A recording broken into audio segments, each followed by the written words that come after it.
A town in Shanxi was quiet, but no one expected the day would come when it would be conquered by monsters. The guy who was alone and fighting against everyone saw the last monster and was numbed by the sight of it. At that moment, he wondered if these were his last moments before his death, and then he didn't realize where he was. A moment from watching, he felt drops of blood that served on his white shirt, and then the demon used its heroic soul attack.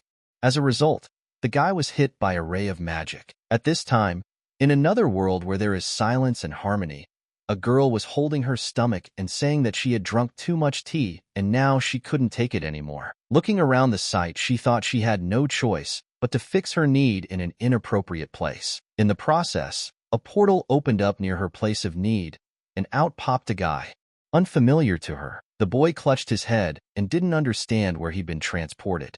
At that moment, the girl stood behind him and tried not to make a sound. The boy thought, didn't he die at that moment? Many years ago, when humanity was at the peak of its technological development, countless armies of ancient monsters rose from their graves. They massacred people everywhere. Eastern cultivators and Western magicians who had been forced into hiding for thousands of years now began to return again one by one. All countries suddenly realized the importance of immortals, so they began to make special policies to support them. And as a result, a new doctrine called cultivation emerged in the universities. However, these people did not rally together to fight against the evil, but only showed their greedy natures. Only the 7 great nations still continued to fight over cultivation resources like this, and then a brutal war broke out. At that time, he was an ordinary student from a poor family, with no education or cultivation skills. But during the massacre, he managed to find a powerful treasure called the Hall of Heroic Souls. The great warriors of the present and past became servants of the Heroic Hall of Souls. But because of its power, the main forces were in fear. They ended up ambushing him during his battle with the monsters. In order to protect his celestial mentor, he went up against them alone. The guy was speaking to the strongest warriors existing simultaneously in 3 worlds, about whom legends have been written throughout history. In the name of the last emperor of mankind, he calls out to them, may they appear in this world once more and hear his call. Protect the human race. The boy said he was a great creation of the 12 gods, which he eventually became himself. And may he rise again, Peng, and as a result, they all along with Pengu, summoned by the sorcery of 12 ancient demons, were wiped out. There's absolutely nothing left of the world. That's right. Then he really is dead. But then, what's happening right now? When he saw the building, the guy recognized it and said that it was the Tianquan Cultivation Academy.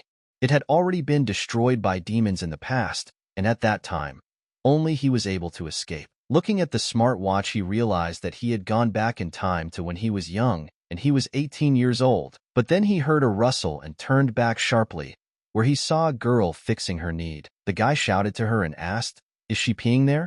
The girl at that moment blushed and started screaming. A group of kids immediately set off at the call of the voice, and on the way they thought she was in trouble.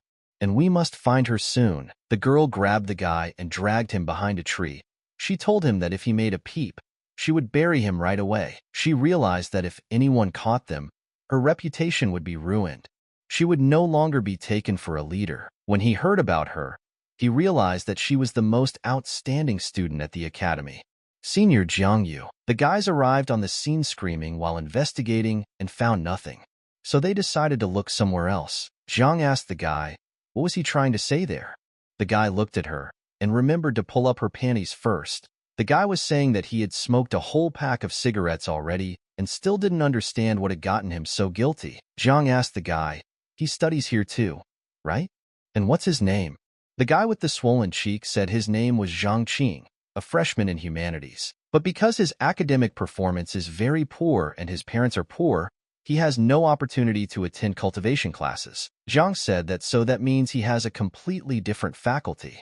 Does he even know who she is? Zhang said of course, her name is Jiang Yu, the president of the disciplinary committee, and also the strongest female student in the entire university. Zhang got angry and said that she would ask him again if he knew who she was. Zhang raised his hands and said he had no idea. He has no idea at all. Leaving, Zhang said that she would assume that he had caught on. If he tries to blab, he'll be a corpse right away. And then the guys saw her and they said she'd been here all along. And then they blushed at what they saw. The girl asked Jiang, is this really her future man? She can't believe that they're doing obscenities even in places like this. Jiang said it's not what they think it is. The girls told her not to worry at all. They are grave. Just then, Jiang lost her temper, and with a flash of lightning, she asked, aren't they sick of laughing here yet? Immediately, she released a lightning bolt straight into the ground. Jiang now saw that such was the strength of one of the top disciples in the academy. This is very impressive. At this time, the news was reporting that hordes of monsters had invaded the neighboring city yesterday, wreaking havoc. More than 100 cultivators and 10 million citizens were killed in one night. And now they are hoping for every student in all universities so that they can later join the army and defend their homeland. Zhang went to class like a normal student, and then he was jammed in, and with a thump on the desk, he said he was back. And now he's gonna do it. He will save everyone. He won't let the Dongluan Empire fall into oblivion this time. Coming to his senses, he saw a bunch of stares directed at him. Immediately, laughter erupted throughout the class. Gao Hao's boyfriend, a fifth-stage cultivator, said that this was quite expected from the biggest idiot in the group. If he was just sleeping, he'd be mumbling nonsense in his sleep. Chen Yuan also looked at him and said, their country is one of the 6 great countries in the world. No one would risk attacking it. And why would she need the help of some idiot? Gao crossed his eyes with Zhang and asked him, why is he making a serious face? He's acting like a weirdo today. Does Zhang really want to make peace with his 5th-foot aura with his commoner? Chun said he's just a simpleton with a tough guy attitude. It's pathetic to look at him. Zhang knew that these disciples, originally born with a silver spoon in their mouths, had always looked down on him richly. Relying on strength, power, and money, they always tried to intimidate him during his training here. But on the battlefield, when the demons showed up, they were mere ants about to be trampled. The teacher also got angry and told Zhang if he wasn't going to listen to the explanation of the material, he could leave. Zhang humbled himself and apologized to his teacher. He couldn't believe that he could seriously be pissed off by some bunch of scum. Looks like he lost more than just skills with the rebirth. And then the girl next to her turned to him. Zhang looked at her and realized that it was Chen Ning. He didn't understand how he hadn't noticed her before, that he was in love with her. Ning said Zhang was really sweating. Did he have a nightmare? Zhang lowered his head and said, you could say that. Ning said that he had the audacity to sleep through evil Shue's lectures. Then maybe in the dream she was also? Zhang said that whenever he fell asleep, her beautiful face was everywhere. Ning got embarrassed and said why he said it so suddenly. Zhang remembered and thought that if only he had time to save. If he had even a small chance to become a cultivator and make things right, he would have died for it without a second thought. A month ago, a low-ranked demon suddenly appeared in the school and started ruining everything around them. Although the cultivators from Tian City managed to deal with it, Chen Ning and thousands of students died that day. From that day on, his life completely changed. Zhang said that he would definitely protect her this time. Ning said that she is at the 8th stage of development and is one of the top 100 students in the immortal ranking. If Zhang wants to become her protector, he'll have to work very hard. Zhang thought that with his rebirth, he had lost all knowledge beyond this era. But it was only a matter of time before they returned. Zhang felt that one of the students was watching him right now. And turning around, he saw Gao Hao. Gao was telling his guys that this brat was getting a little too cocky today. The guy told him that the whole neighborhood knows that Gao's brother likes Ning. Gao said that whoever made him embarrass himself in front of her, he would personally give a reward of 100,000. Chung heard this and said she was in. She's going to do everything now. She started yelling that Jerk Zhang had stolen her money. Chung apologized to himself and said that with this 100,000, he could go to the cultivation faculty and become the best. At this moment, all the guys turned back and looked at Zhang. While Zhang didn't say anything and was angry with all of them, the teacher asked Zhang, is it true? Gao blurted out yes and said her money was in his bag. He was a witness and was sure that they had managed to switch his backpack. If they searched it now, it was likely that the money would indeed be there. The guys started saying nasty things towards Zhao and humiliated his dignity. Zhang just stared at them and absorbed them. Zhang had just now decided to wonder why Gao, Chun, and the others never gave him a pass. Was it out of jealousy? Could it be his fault as well? What was the reason why those around him called him Idiot Zhang instead of his full name? Let the young master play with them to his heart's content in this life. Chun said Zhang, stop making excuses. Gao and the others saw it with their own eyes. The teacher got angry too, and told him to stop pretending and show her the bag, and gave her the stolen goods. Ning couldn't take it and hit the table hard. She said they were overreacting. She has grown up with him since she was a little girl, and she can only speak positively of him with confidence. The guy also stood up and said, didn't the others see Gao and the others constantly prying at Qingchun? Is it possible to believe their words? Chen said that their academy is truly merciful. She even has the pity to socialize with such a scum. Chun told Ning not to let herself be fooled. He is 10,000 times worse than she can imagine. Gao tells Ning that he knows her parents took him under their wing and gave him shelter. But does she know what Zhang is really like? Ning asked them what they were getting at. Chung said that just in addition to the money, her worn-out panties were also missing. Gao and the others caught him. The guys started saying that he disgusted them. And how can they be around such a horrible person? He needs to be expelled as a matter of urgency. They can't sit with a pervert in the same classroom. Ning told Chun that Zhang is completely different. Chun said that if he is that decent, then let her check his bag. Chun slapped the table and asked Zhang, he doesn't mind checking, right? He also advises Ning, don't get close to him. I don't know what kind of lustful thoughts he's got in his head. But of course, if it's okay, she'll just shut up. Ning told Chun, what's wrong with her? She and Zhang are just friends. It can't be any other way. Ning said since they had decided to let all the dogs down on him, let Zhang open the bag and end this ill-fated accusation. Zhang realized that she was being too naive as usual. He realized that since their gang was acting so openly and aggressively in front of the teacher, everyone there was clearly already prepared. But if he let them rummage through his bag, wouldn't he still be a loser? Zhang thought. In that case, he would have to teach them a lesson.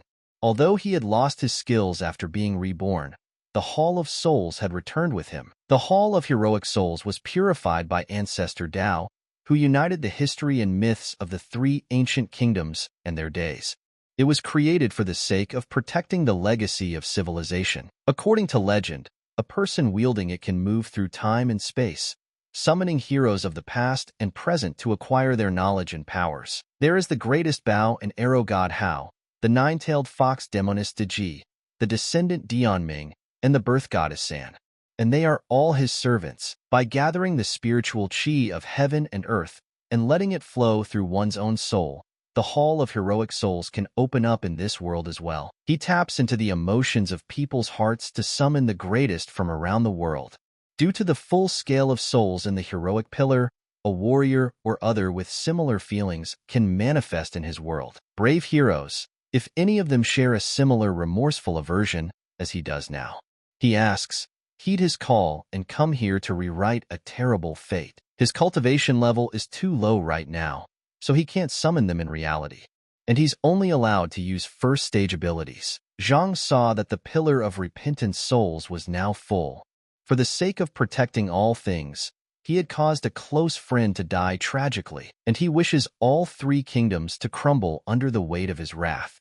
Zhang said that only 6 of the 7 stars were now lit. The Pillar of Souls will continue to absorb the world's obsessions and thoughts, opening up new places for warriors in the Hall of Heroic Souls, making it even more powerful. Zhang said that the 6th-level God Soul had only appeared once when a Buddha was summoned. Then it is most likely Zhen Yuan, the majestic god of the under-heaven and ancestor of the earthly immortals. And then Zhang was surprised to see the first quasi-saint-level spirit. A sphere appeared in front of him. Zhen Yuan, one of the followers of Taoism, wielding one of the coolest magic sleeve techniques. He's even better than Hong. All that's left is to learn how to use him perfectly. Zhen said that an inexperienced child who didn't even have enough knowledge to materialize a heroic soul could summon a deity. Zhang said, what if his wisdom is within? Even the supreme beings of the 3 realms are bound to obey him. Zhen said that this was very high arrogance. He had comprehended all the secrets of Taoism and dominated the immortals of the earth. Zhang said that he should call the Ji then. Immediately, Gao got angry and told everyone to disperse. Gao opened his bag and said that no matter how much you beat his stupid head, it still doesn't get where he belongs. Even in the open, he's trying to steal Nin away from him. But this time, he will make him always walk with his head down. Zhang asked him. Really? Zhang told the celestial Zhen to lend him his power. Zhen said he wants to use it to collect women's pantaloons. Zhang said in modern times they are properly called terses. Zhang used the first style of magic sleeve, swaying flowers and connecting trees. Gao picked up the bag and told everyone to watch. Now everyone will know the truth about the pervert Zhang.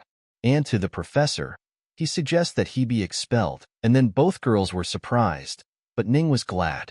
The teacher told Gao to take a closer look. Gao stopped and asked how so? After all, they were there. How was that even possible? He had definitely seen the evidence inside. The teacher said stop making noise and for everyone to go back to their seats. Gao bowed his head and went to his seat. Zhang stopped him and said to Gao, who gave him permission to leave. Gao asked, a dick orphan would talk to him like that? Gao saw Zhang's face and thought he had eaten something wrong today. What's this strange behavior? The preceptor said to Zhang, let us reason sensibly. Gao was only concerned about a fellow student and did it in good faith. Zhang said the teacher was still young, but her eyes must be a problem. Did she ask him what he was talking about? Zhang said that Gao stole those things himself and decided to blame it on him. Is that virtue? Gao said Zhang wants to call him a thief. Gao said his stipend was over 10,000. Why would he steal someone else's money? Zhang said he shouldn't worry. They already know about his financial well-being. And patting Gao on the shoulder, all the money and the girl's underwear started to fall out of his pockets. Immediately, everyone gathered and were surprised at what they saw.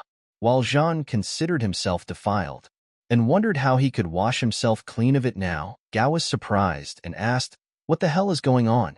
How did he get all this stuff? The guy said, what is quite expected from their pseudo-great master Gao. If he wants, they can both go to the store.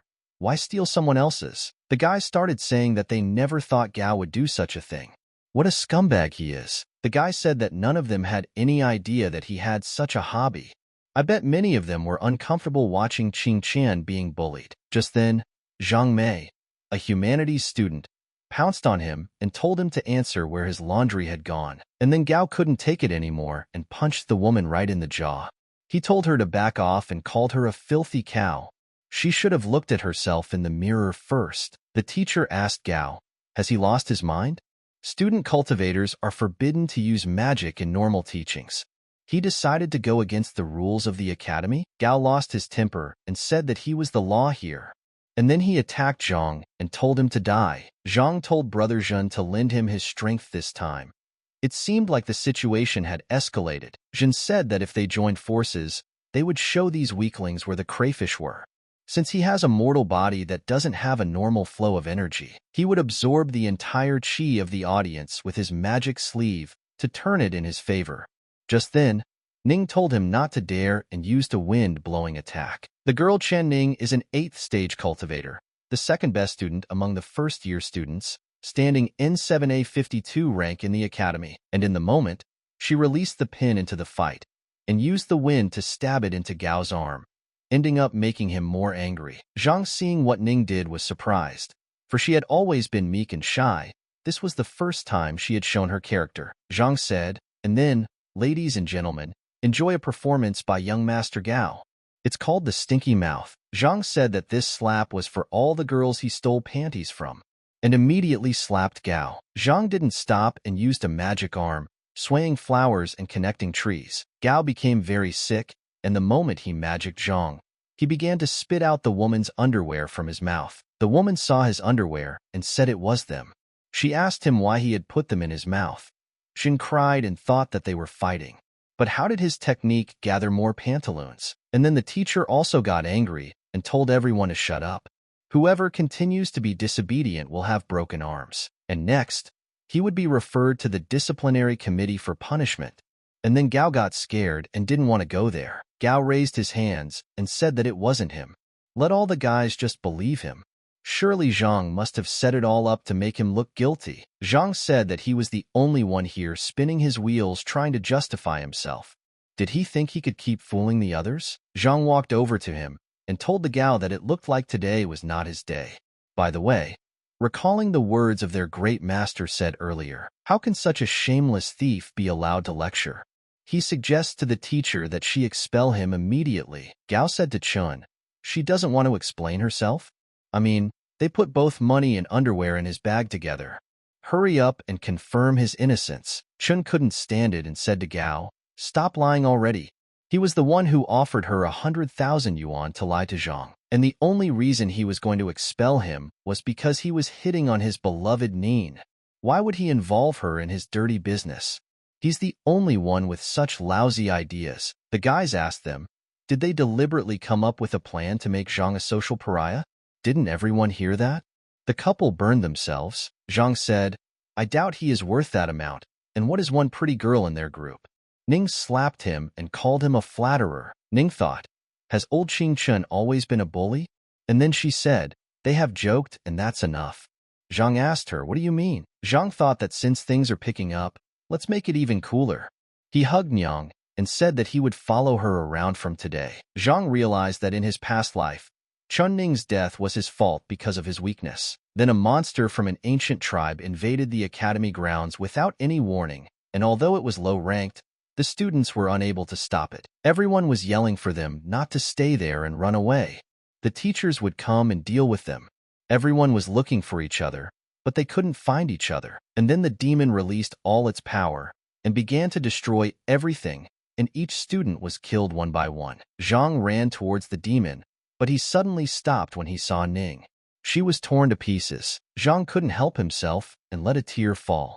These nightmares were the only thing he still remembered about his past besides the Hall of Heroic Souls. In his new life, he would definitely end it once and for all, rewriting the fate of Ning and the others. And of course, this also applied to the obstacles hindering the growth of his cultivation. He would try his best to fix all of this. The teacher saw something and asked Zhang, where did he put his hands? Dare to molest a girl in class? Zhang said that there was nothing wrong with it. Would something like this be considered harassment? Gao said to Ning, if he is holding her forcibly, let her wink. The lecturer told Ning not to be afraid to tell the truth. On behalf of all the lecturers, she swears to personally provide her full protection. Ning thought about it and blushed, but she said it was fine. Zhang realized that this would serve as a good cover for his relationship with her. And then one of Gao's friends stood up for him, but Gao slapped his hand and told him to shut up. Gao said that Zhang deliberately decided to play the situation in his favor, right? Good, that's a very good move. So far, not a single living soul in the academy has tried to stand in his way yet. Now Zhang will have to hide behind Ning's skirt forever. He promises he'll never set foot here again. You pathetic coward. Zhang and Ning smiled and he said, so be it. Just don't get angry too much, or you'll get wrinkles. The man was choking one guy that night and saying Nin was a waste of time.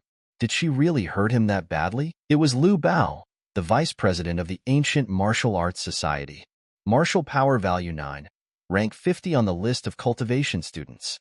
He had to stay back for a second year because of his bad behavior. Gao pulled out a briefcase and said he would give him 500,000 if he killed Zhang and caught him. Liu said to Gao, he must be joking. He's just an ordinary student, not a hitman? Especially, she fell in love with him a long time ago and still remains a kind and sweet goddess in his heart. And that's why we'll have to offer more money. Gao didn't bother and told him to offer. Liu says 800,000 and the kid's gone. And he guarantees that Chun Ning will jump into bed with him the very next day. But the first part of the night is with her Gao, and on the second day he will give her to him. At this time, Zhang lay in the park and said that this world is both ugly and beautiful at the same time. Jin told Zhao that he behaved too recklessly and impulsively. That guy has a very hot temper. He will definitely try everything to take revenge. Zhao said that his behavior has gotten to a lot of people. So why not be an asshole and make fun of him now? Jin said that according to the preachings of Taoism, avoid the 3 calamities and 9 misfortunes. The same skirmish and take are also included here. He is not yet strong enough for such strong opponents. Zhang said that he had destroyed him before. His act protected a lot of other kids he was bullying. Zhang said that he might sound childish now, but he's definitely going to be dead soon. Jin said he remembered a monkey named Sun. He was as brave as Shuang. Then he seized him and bound him in his temple at Zhuang's, where he was tortured with the sacred whip for 3 days and 3 nights. Zhang smiled in surprise and said that he was already imagining this leather whip. Jin asked how dare he think of such shamelessness, but then Zhang realized that Jin was right. After being reborn, he had lost his magical abilities. His current body was now very weak. Jin said that, to be honest, he could safely say that his teacher's cultivation level was not particularly high. Zhang asked, "Does Jun think it will take him a month to hold superiority over this puny chicken?" Zhang thought that that asshole's strength value was only 5, while the monster that would invade the academy had a value of over 2,000. When he appears, no one will be able to survive. It will be too late. Jin asked the guy, does he think he can become the reincarnation of the golden immortal Deluo? Zhang won't be able to defeat them without his help. But if he listens to him and trains hard for 5 years, he will definitely become better than him. The strength of each stage, Zhang said, has a significant gap between each other. If he could reach the phase of complete perfection, he would be able to soar into the heavens. Jin said, the guy would regret it later. He had only managed to learn the technique of the Heaven and Earth Unified Chi Sutra with the help of fragments of writings. Zhang said that the stars travel in the sky 365 days a year. Let him reveal to him the art of primordial chaos. Jin saw that this child was not absorbing spiritual energy, but in the name of the Lord of Heaven and Earth, he was forcing it into submission. Such a thing can only be achieved through primordial chaos. How did the treatises of Great Father Hong end up in the hands of an ordinary young man? Zhang said that the first stage of foundation creation is complete. Jin said that in just 10 minutes, some boy managed to pass the first stage, but even if it can do something, it can't do much with the body of a mortal. Apparently, forcibly controlling the aura of the academy, it had reached its limit. Zhang said that he would then proceed more seriously next. And then he immediately proceeded to continue. Seeing such strength and power, Jin asked the guy, is he even human? Immediately, the guys also stopped at what they saw. Zhang said a little more. He asks, lend him a little more of his divine power. Jin said, he's a bloody rascal. #1 in the whole world. Zhang rose into the air and shouted to the magic arm's second style. Mountain and river energy, give him lots of strength. But at this moment, the hurricane started to take over the square more. He Zhang's magic. The guy shouted to the girl to get out of there. God has appeared to mankind. And then the guy said that he forgot a little bit because he doesn't have a girlfriend. Nin thought, that hurricane silhouette. Why does it seem very familiar to her? The teacher immediately saw that this was the skill of heaven and earth. Could it be that an outstanding talent has descended to them? Could it be a student from the academy? She said the disciplinary committee, head to the school grounds immediately. They will definitely find out who wields such power. The hurricane could be seen from the other end of the city, and the girl said that it was towards Tianchuan City. Had there ever been a cultivation genius in her Dong Empire? An hour later, Zhang was all floating in the sky, and Jin said that these were all the initial levels. Had he actually managed to break through this far? Landing on the ground, Zhang decided to try out his strength, and with a wave of his hand, he shattered the stone into pieces. He said that having purified the essence, renewed and rebuilt the muscles and marrow, the palm of his hand was now enough to break rocks and split gold. It's a sign of successful anchoring in the foundation stage. How cool it is to have your strength again. Just then, Jin walked over and told Zhang that he was wondering what was that strange object on his wrist. Zhang said that this Ning gave this one as a gift. A progress watch that was only given to students from the Cultivation Development Department. Since his strength was now 9, dealing with Gao would be a cakewalk.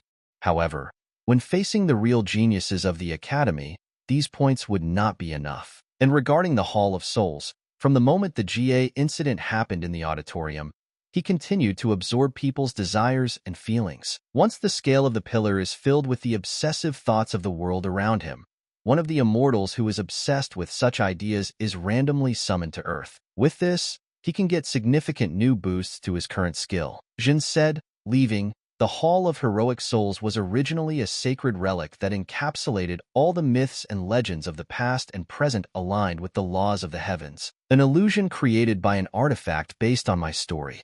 He was only able to summon it because of the remorse used as a possession. Zhang said that as Zhan, for example, responded to his remorse, feels the same, and decided to come. Perhaps the reason for the call of the saints. Just then, Zhang saw that Professor Shui had come up with the disciplinary committee. She asked, how could those terrifying chi fluctuations suddenly dissolve into thin air? Ning told them to search the grounds.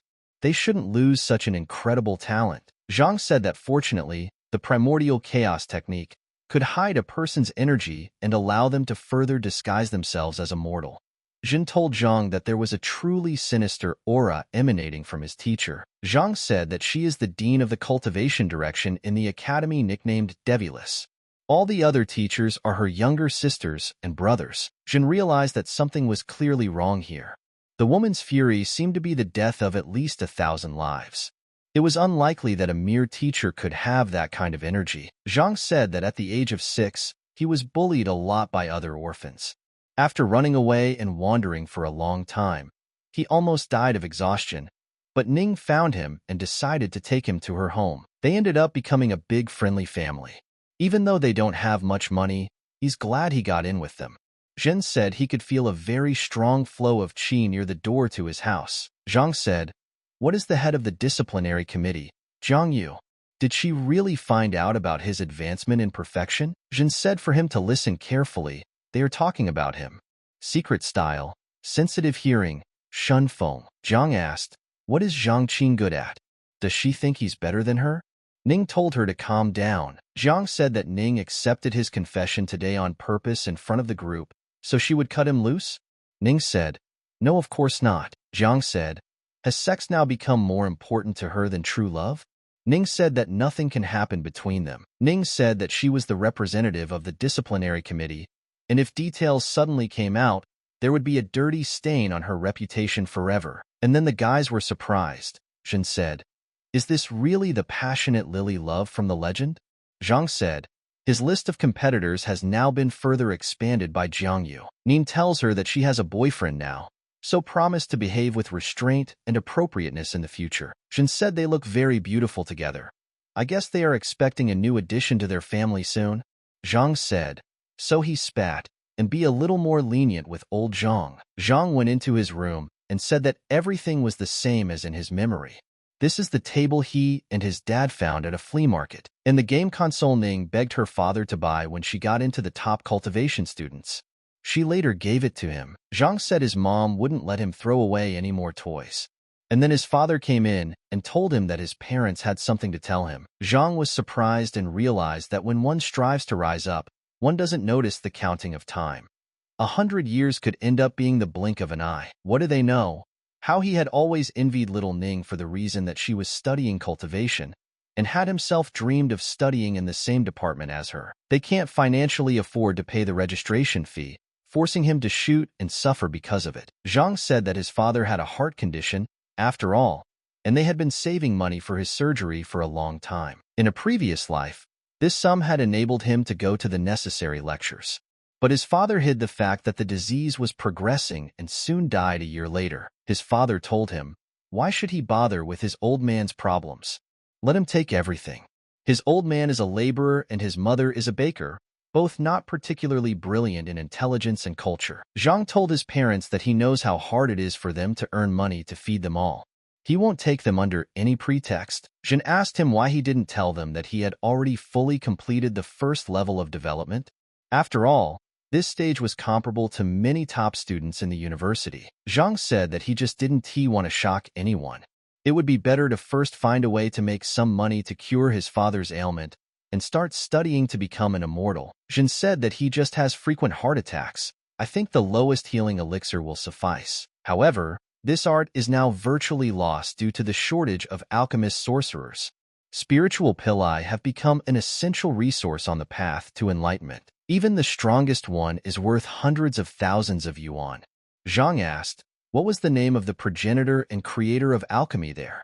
Jin said it was Zhen Yuanzi. Zhang rejoiced and shouted that he was fabulously rich. And then Jin saw something under the table and asked, what is it? Just then, Jin pulled out 2 covers from under the bed.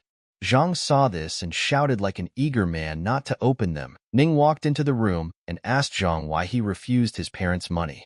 Was it because of his boyish pride? And then she quickly walked away from what she saw, closing the door behind her.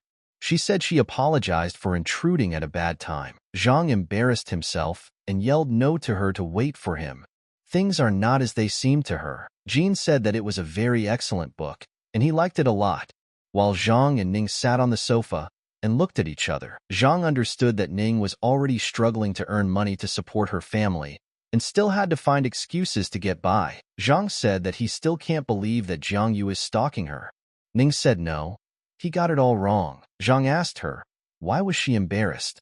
On the contrary, it was good to be loved by the surroundings and receive various signs of attention. Ning said that thanks to his wit back then in class when he publicly played out the courtship fight, she would finally be able to get rid of those two little devils Jie and Jiang. And then Zhang thought that it turns out, today little Ning had officially accepted her recognition. Zhang said honestly, glad that Gao finally got what he deserved. He was ready to rip and throw. Now the others would definitely believe how rotten he was. Ning said, why did such an easy solution to the problem of just pulling wood out from under the boiler never occurred to her? What do you mean? Zhang asked. Ning said that from now on, Zhang was her boyfriend, which meant that studying and cultivation exaltation would take place in peace. And then Jun read the book to the end and told me who these fake scribblings belonged to. Zhang said, how could he have never thought of such a great idea? They had been growing up together since they were in diapers. Of course he would help his little sister. Ning said, he had generally seen her ugly face at different times of growing up. Would anyone like that kind of horror? Zhang said, right. After all, they are family and get along very well. Ugcuz, and the truth does not represent their relationship. Ning asked if everything was all right. There is already too much blood coming out. Zhang said okay. It's just that boys have days just like the female gender when she gets nauseous. Ning said that girls and boys are alike in that way. Zhang told her not to worry. When she is asked who her boyfriend is, she can safely say his name. He will try to solve any problem. Ning walked out of the room and said that apparently she had been harboring strange thoughts for nothing. It really hurt. What was she thinking about? Jin got angry and asked Zhang what was wrong with him. Wasn't that dream of being her weather umbrella now fulfilled? Zhang told Jin if they could go take some pictures tomorrow.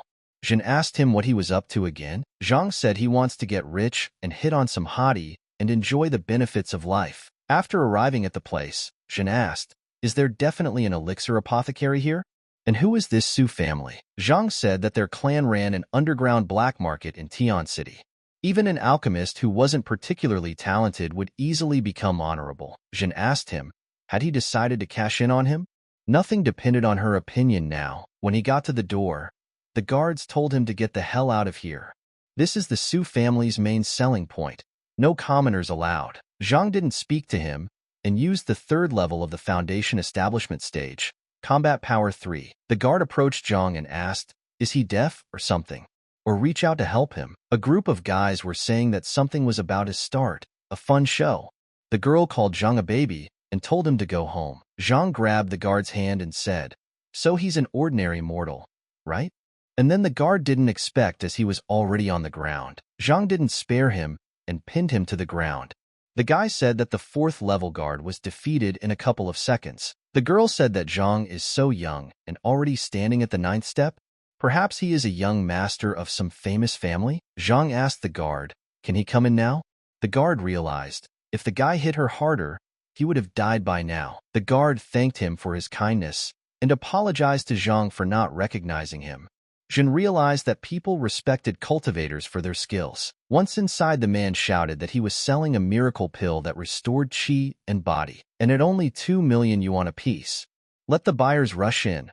The last 3 mana-enhancing potions for a whole month. Jin said that it is just solidly just low-grade goods that did not enter the first class. If they were in the past now, he would never feed his familiars that kind of crap. Zhang searched and shouted that he had found. If a pill is prepared from it, his father's illness will be gone forever. The seller said little brother has a good eye. This rootstock is the choicest. What did the salesman say? Is their master a total dummy, or what? Zhang said it was different in their time. The seller was telling Zhang not to hesitate. At the moment, it was worth 300,000 yuan, and it would still take the same amount to hire an alchemist. Jin said, what if it doesn't work out? Zhang said they charge the same price as the ingredients and have no responsibility. Jin was surprised and said, isn't this direction an easy money-making business where it is in no way possible to lose profits? The salesman took the money and said he wasn't wrong about him when he first saw him on the doorstep here, and his gift for reading people. But here the seller said that it is better not to joke with him in this way, or he will get serious consequences. The salesman didn't like it and said he would report him who hair wants to snatch himself a freebie. Immediately, he shouted to the entire marketplace that they should not let this poor man get away. And then came Fu one of the 5 tigers of the clan. Is this puppy causing trouble? And then the clock told Zhang that the stage of Qi development, combat strength 15. The difference in strength with the enemy is too great. Jin asked Zhang not to behave recklessly as usual. His level of enlightenment was a whole area higher than his. This guy dares to talk to him like that. A pathetic fighter with 18 points? Let him call the head of the family here. The seller saw this and said it was just arrogance. Fu looked at him angrily and said that he wanted to see the owner. Fu asked Zhang who he thought he was. Zhang said that he was a second-rank alchemist in Tian City, besides a master from their clan. People started laughing and saying that this guy really thinks he's an ace. A marvelous 18-year-old. Laugh out loud. The vendor said that Zhang is crazy, and he will try to explain popularly, at the foundation stage, the cultivator still lacks knowledge. Only when you reach the level of Qi development can you fully utilize magic. For example, to create pills, to control fire. Fu said moreover, alchemy as an art was lost centuries ago. Even they only have skills of its second-rate kind. Zhang told Fu that he advised him to broaden his horizons, for his eyes do not always see the truth. Fu asked him what he had blubbered, and then Zhang got angry and threw the flower, calling him an asshole in response, because it was time to play big. Jin said, if he wishes to make a pill, why would he resort to a pottery kiln and ordinary spiritual fire? Taking about Zhang began to say that heaven is fire, earth is hearth, and the alchemy of creation a miracle. At the moment of cooking, the flour began to deform into a ball and then became a pill. And then Zhang used the burner of the greatest illuminating flame. The salesman was surprised and couldn't believe his eyes. And then he realized that the boy had not lied to him. People saw that Zhang had succeeded the first time. With such a chance of success, he could really be ranked second. Fa said no, even if the wisest mage took over. If it wasn't possible to achieve 100% processing, let alone. Fa grabbed his hand and said, making potions without using the furnace and fire? Even a rank 10 master doesn't possess such skill. It's certainly unbelievable, but it's just a pathetic trick to check out the scam now. Zhang asked them, had they ever seen fake pills worth 2 million? And then Fa remained silent. Zhang said that Fa had taken the Ziyang potion 13 days ago, increasing his step breakthrough. However, after a dozen other days, began to decline. Fa asked the guy how he knew about this. Zhang said that his present influence was indeed excellent. However, the manufacturing process must be done by a savvy cultivator, for not everyone can give the grass the cooling it needs. Zhang doesn't advise them to process it slowly yet. It's better to find a refrigerated room so that the properties don't disappear. Fa made sure and thanked the guy. Zhang said he had shown enough now to meet their leader. Fa said yes, and called him a respected mage alchemist. They were too blind. They apologize on their ignorance that an 18-year-old master was one of the few capable of such miracles in the entire Eastern Dragon State. Fa shouted to the guards. Why are they standing like tin soldiers? Have them bring Miss here. And then Miss came in and said there was no need to yell like that. She'd seen the whole thing with her own eyes. Miss asked Arun, was he trying to entertain the guests or something? And then everyone bowed and said hello to her. Arun apologized to the hostess. Because of this guy's past actions, he had lost all his manners. Miss told him to keep quiet. Even if he behaved arrogantly, there's nothing wrong with it. After all, not everyone you meet is an outstanding alchemist. Miss asked if she could get his name and where to study.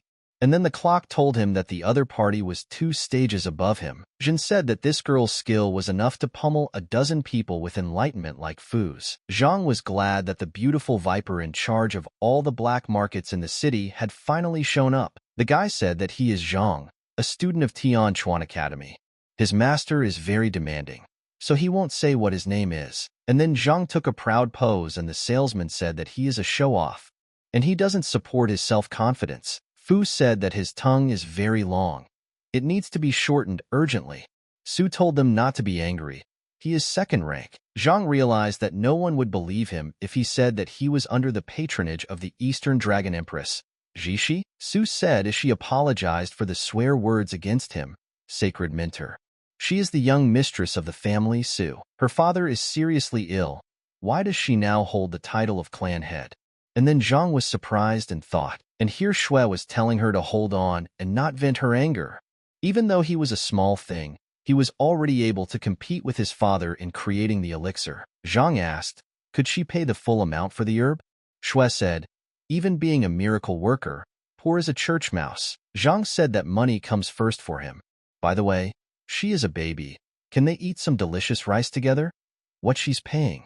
The vendor said that as soon as the young man walked in, he felt an aura unlike the others. Zhang realized that she was really rich since she gave 300,000 without hesitation.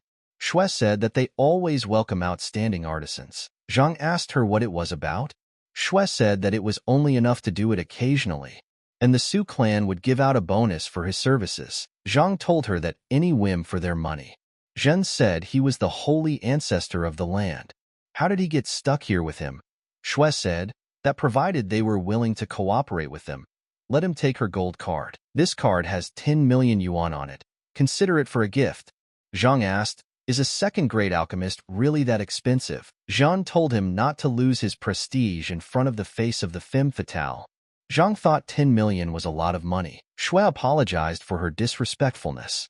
A wise man like him certainly doesn't need such pennies. Zhang grabbed the card and said that you don't look a gift horse in the teeth. He humbly accepts her gifts. The vendor said his ponces hadn't diminished, but now it was just like a master. Zhen smiled and said to guess whose credit it was. Fa said that if they had settled everything, he would go and try his way of processing the potion. The young alchemist, from now on, relies on their care. Zhang said that he completely forgot to mention, although that method is valid, but a person might vomit for a couple days. Zhang said, and of course, he would take the card for a reason and waved his finger and used his magic. Su said it's high-level raw materials. Master, why does he need it? Zhen asked the guy, does he want to make those very pills? Zhang said right, although they are only second class, but they were popular in ancient times. And the success rate of creation is much lower. Zhen asked the guy, is he kidding me? He invented this remedy himself, and he has the right to do so. Using all their strength, they transformed this place into something magical. And at the end, Zhang used the transformation method. The guys were surprised and said that they had never seen such elixirs before. After such a long time after the head of the family Su, Shui was also surprised. Such magic and said the spiritual elemental pill. Its creation was beyond even his father's ability. Pradewi jumped in and said that the clan had invested hundreds of millions of dollars to create them, but it didn't work out. Su said the guy really is the best. How lucky they are to have him. She can't believe her eyes.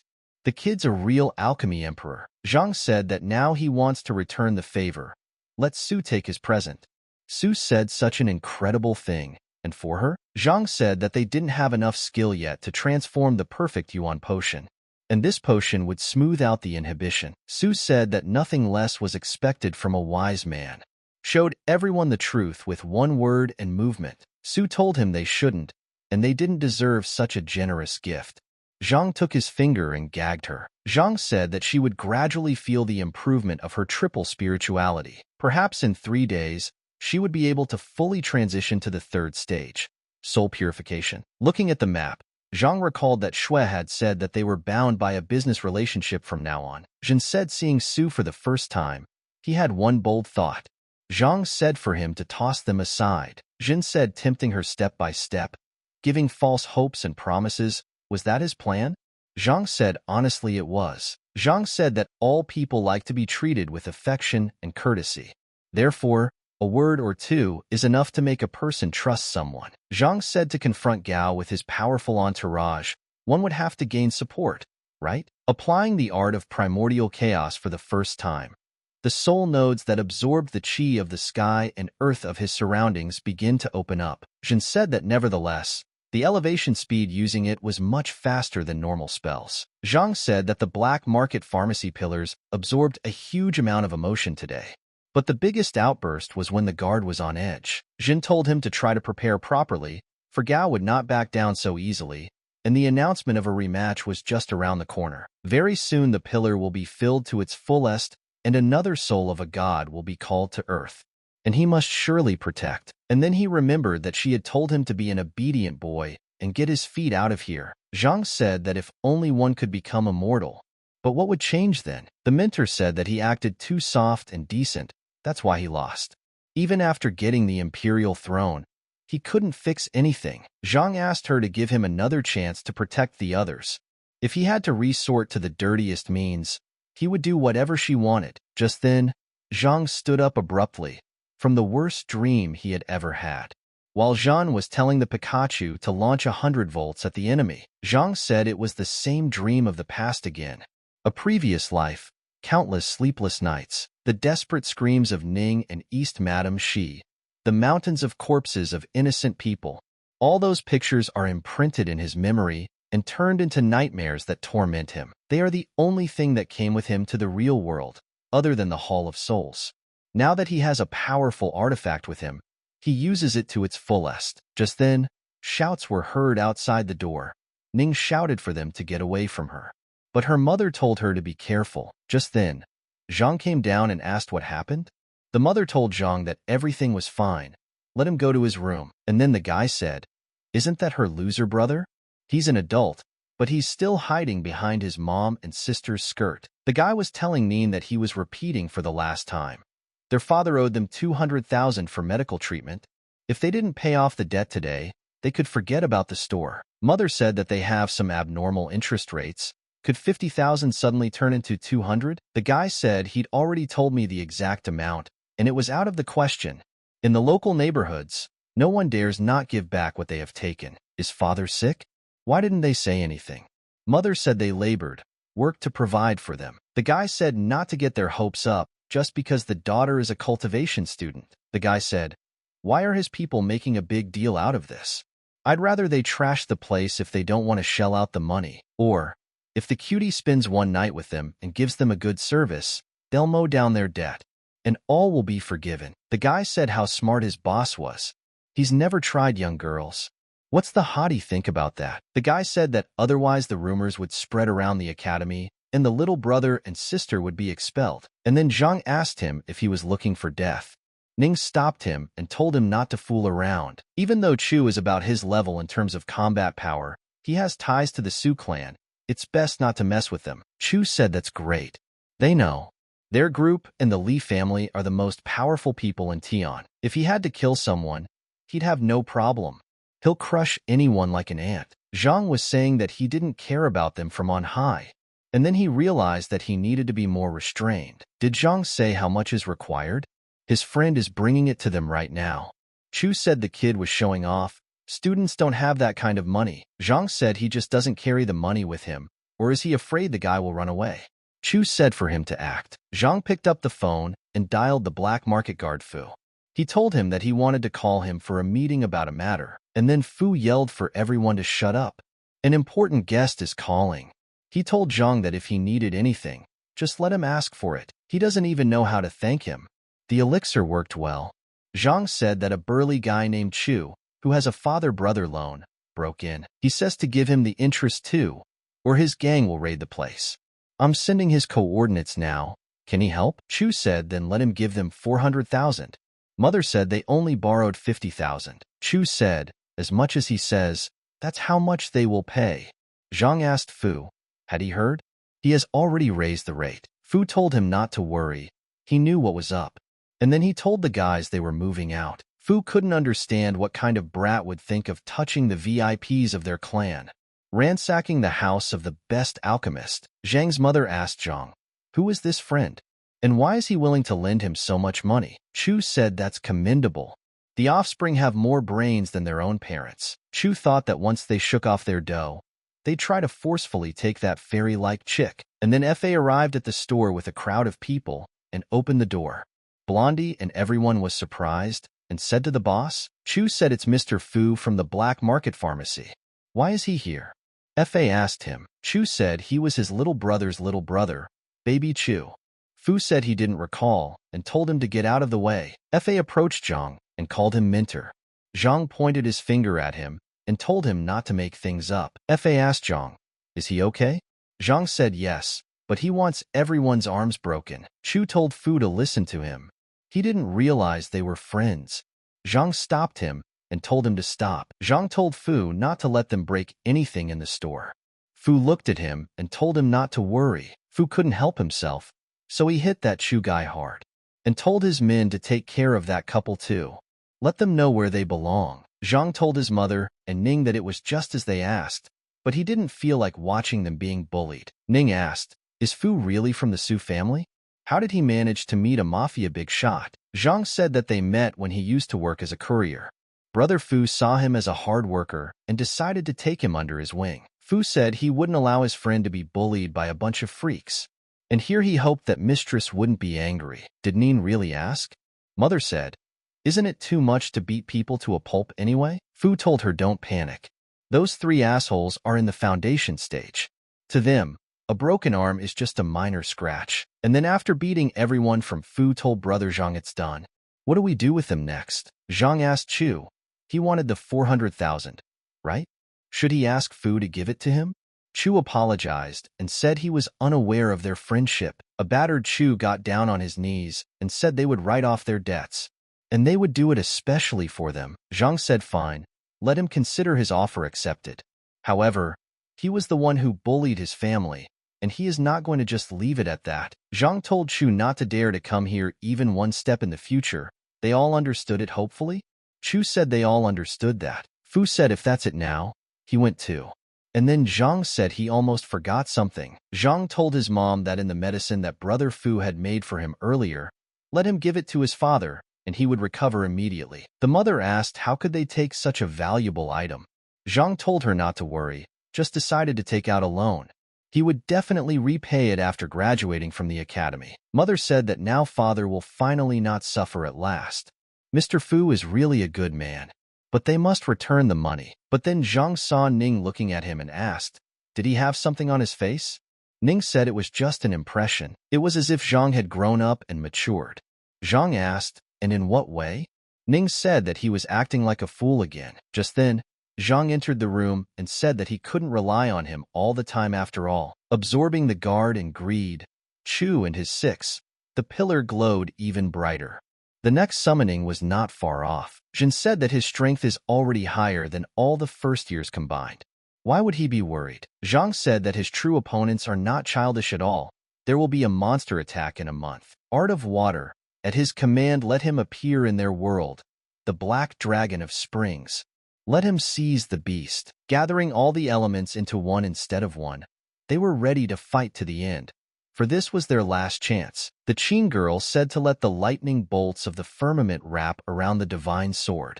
Great Spirit D and unleash its fury on the unclean one. And at that moment, they thought it had worked. And then there was a rumble, and the demon came out of the wall. The old man said that even a combined attack couldn't break through his defense. And then the monster used the space gap. In the moment the rector fell right under the attack. And Zhang saw it and couldn't save him at that moment. Zhang said that his magic was capable of destroying the planet's matter. Just then, the monster turned around and attacked the girl. Zhang said that there was hope of winning if he had to give a fight to an inferior demon with a combat power of 200 points. Did Jin say to let him think for himself? Zhang said that he and the undead tribes have been around since ancient times. Maybe he knows a way to deal with them? Jin said it all started from the moment when Pengu created the world. Zhang said to keep it short. He was a creator god who fell dead after creating the heavens and earth. Eventually his soul transformed into the three supreme celestials. The sorceress power took the form of, for demon emperors. And the physical shell, in turn, turned into 12 ancestors of the descendants who entered the clan of monsters. Zhang said Zhan wanted to say that their greatest strength lies in their direct kinship with him. Jin said right. For example, he is a particle of Pam's soul power ingested by a ginseng tree, then reborn as a savia. His roots are second only to the bloodline of the three immortals. He was lucky enough to reincarnate with a huge amount of soul chi, so he became the head of all other cultivators and gods. All demons were born from his flesh, therefore possessing eternal life and abnormal power. In their eyes, the human race was an inferior species until they developed their own extraordinary methods to counter them. What did Zhang ask? Jin said that there are three in total. First, You need to find a sacred artifact that is strong enough to pierce the bodies of monsters. And it's also worth finding a way to counteract the nature of the opponent's skills. In the second place, we must call upon as many souls of the greatest as possible to unite out of knowledge with our own. Third, combat power must definitely be at least 900. This is the 9th level of enlightenment refinement. Zhang said that doing so many things in a month seems impossible. Jin said that Gao and his gang posed a very serious threat. Zhang said that he was sure they couldn't do anything and would stop halfway through. Tech is primal chaos. It gets better. When more people come to die, their actions make his combat power build up faster. Also, negative emotions will be the perfect energy boost to the spirit pillars. Jin sat down at his computer in the evening and said that only emperors of past dynasties possess that skill, whose reincarnation is this kid. The next day at the academy in class, Zhang thought that cultivating through meditation was very long. If he wants to really advance through accepting pristine chaos and improve it, you need to emphasize real fights. But who to spin them with? Thought Zhang, looking at Gao and his herd of sheep friends. And then a guy behind him told him that things were bad. He had heard that Gao had paid around to some dangerous bully from the ancient martial arts society to finish him off. Zhang smiled and asked, was it true? The guy said that they were now gathered in full force, so they could distract Ning and attack unexpectedly. Zhang said, well, isn't this beautiful? The guy was surprised and asked why his reaction was so strange, but then suddenly, right at him, the teacher threw chalk. In a moment of conversation during class, the teacher told Zhang to answer the question asked, who is the center of power in the Eastern Dragon State? And then the guy started saying that once again. Zhang was out of luck. I wonder if this time his punishment would last until morning or the whole day. Zhang said, what is naturally the #1 sect called the Lurking Dragon Pavilion? It inherited ancient Taoism from the 3 rulers. Any government and immortal organizations of all cities, as well as punitive bureaus, fall directly under their jurisdiction, otherwise known as the Pavilion Saint. And then he thought, what is she doing now? Zhang said to the professor, can Dion ask something harder? She was surprised that he actually listened to the lectures attentively. Gao said that he would let him shine for the last time. For when PE starts and the ancient martial arts club does ho, there won't be a wet spot left of him. Zhang said that Gao and his gang roaming the perfect match. How come he didn't immediately think of such a thought? In gym class, the teacher said rules as usual, move around freely. The precursor thought, this is the age of cultivators, why? Even need sports? Ning told Zhang to go play tennis with her, and then the girl told Ning not to invite the bad man. Ning told her to stop being rude. He's her friend she's been growing up with since she was in diapers. Zhang refused and said he'd rather watch ball games than be a part of them. Ning said he's back to his madman's ramblings again, and then the boys watched as the girls ran around and played tennis. But Zhang was also looking at Ning's breasts. The guy told Zhang to stop with his perversions and let him watch tennis properly. Some guys came up behind him and asked Zhang, did he know why they were here? It was Wang Tao, one of the strongest freshmen. Zhang took his hand away and told him to back off. Can't he see that he's enjoying playing tennis? The guy asked him, is he really Tao's brother? One of the 3 leaders of the club? Tao said, so Zhang's keeping his eye on the ball? And then Tao attacked him and said that he would better improve Zhao's view. But Zhang stood up abruptly and dodged the attack. Zhang asked him, he's Gao's chain dog, right? I see you're getting into trouble. You shouldn't anger and distract a man from watching sports. And Ning saw everything and asked what was going on. The girl said that it looked like they were the same gangsters who were obsessed with fighting. Now their perverted bandmate is going to get it for sure. Did Ning say why they're messing with him?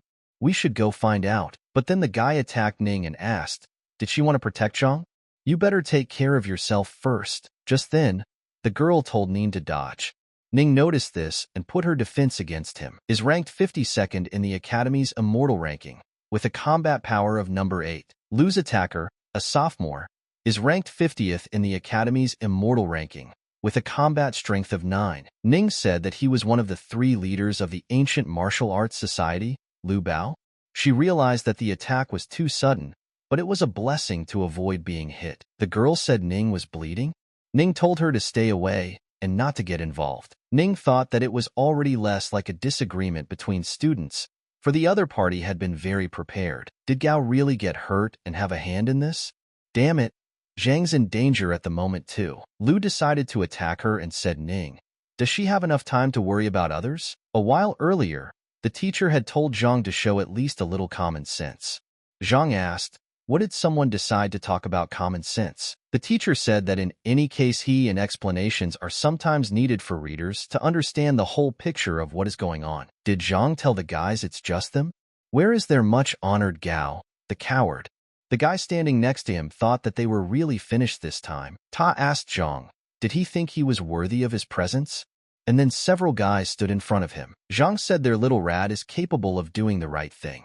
He wants to kill him, but he doesn't get into trouble or get his hands dirty. The guy told Zhang not to be afraid. They have been friends for over 10 years since elementary school. Even if he got kicked, he would share the fate with him too. But then Zhang saw that Ning was also being attacked. He was even more angry because he had to stand up for her. He knew he had to get it all out quickly and get them out of his way. Gao attacked him and told him not to blame the tough guys for his ruthlessness. You're asking for trouble. But then Zhang took the bat and hit him, telling him to shut up at last. Zhang thought and decided that he would try moving the mana into a baseball bat. The hits would be equal to flying stones. Ta pointed his finger and said that Zhang had attacked him in a sneak attack. No martial dignity. Zhang said that human life is too short, and then why choose the shortest path to one's own doom? Zhang was pissed off and said loudly that he didn't care if that snot-nosed brat showed up or not. He would deal with the mongrel pile first and then go looking for him. The guy was startled and asked Zhang why he was whipping so much mana at him. The guy was also surprised. He said, wasn't Zhang a dumb loser to this life, unable to cultivate at all? The guys were asking, do they have eye problems? How could foolish Zhang have so much chi? And what element does it belong to? I've never seen a color like this before.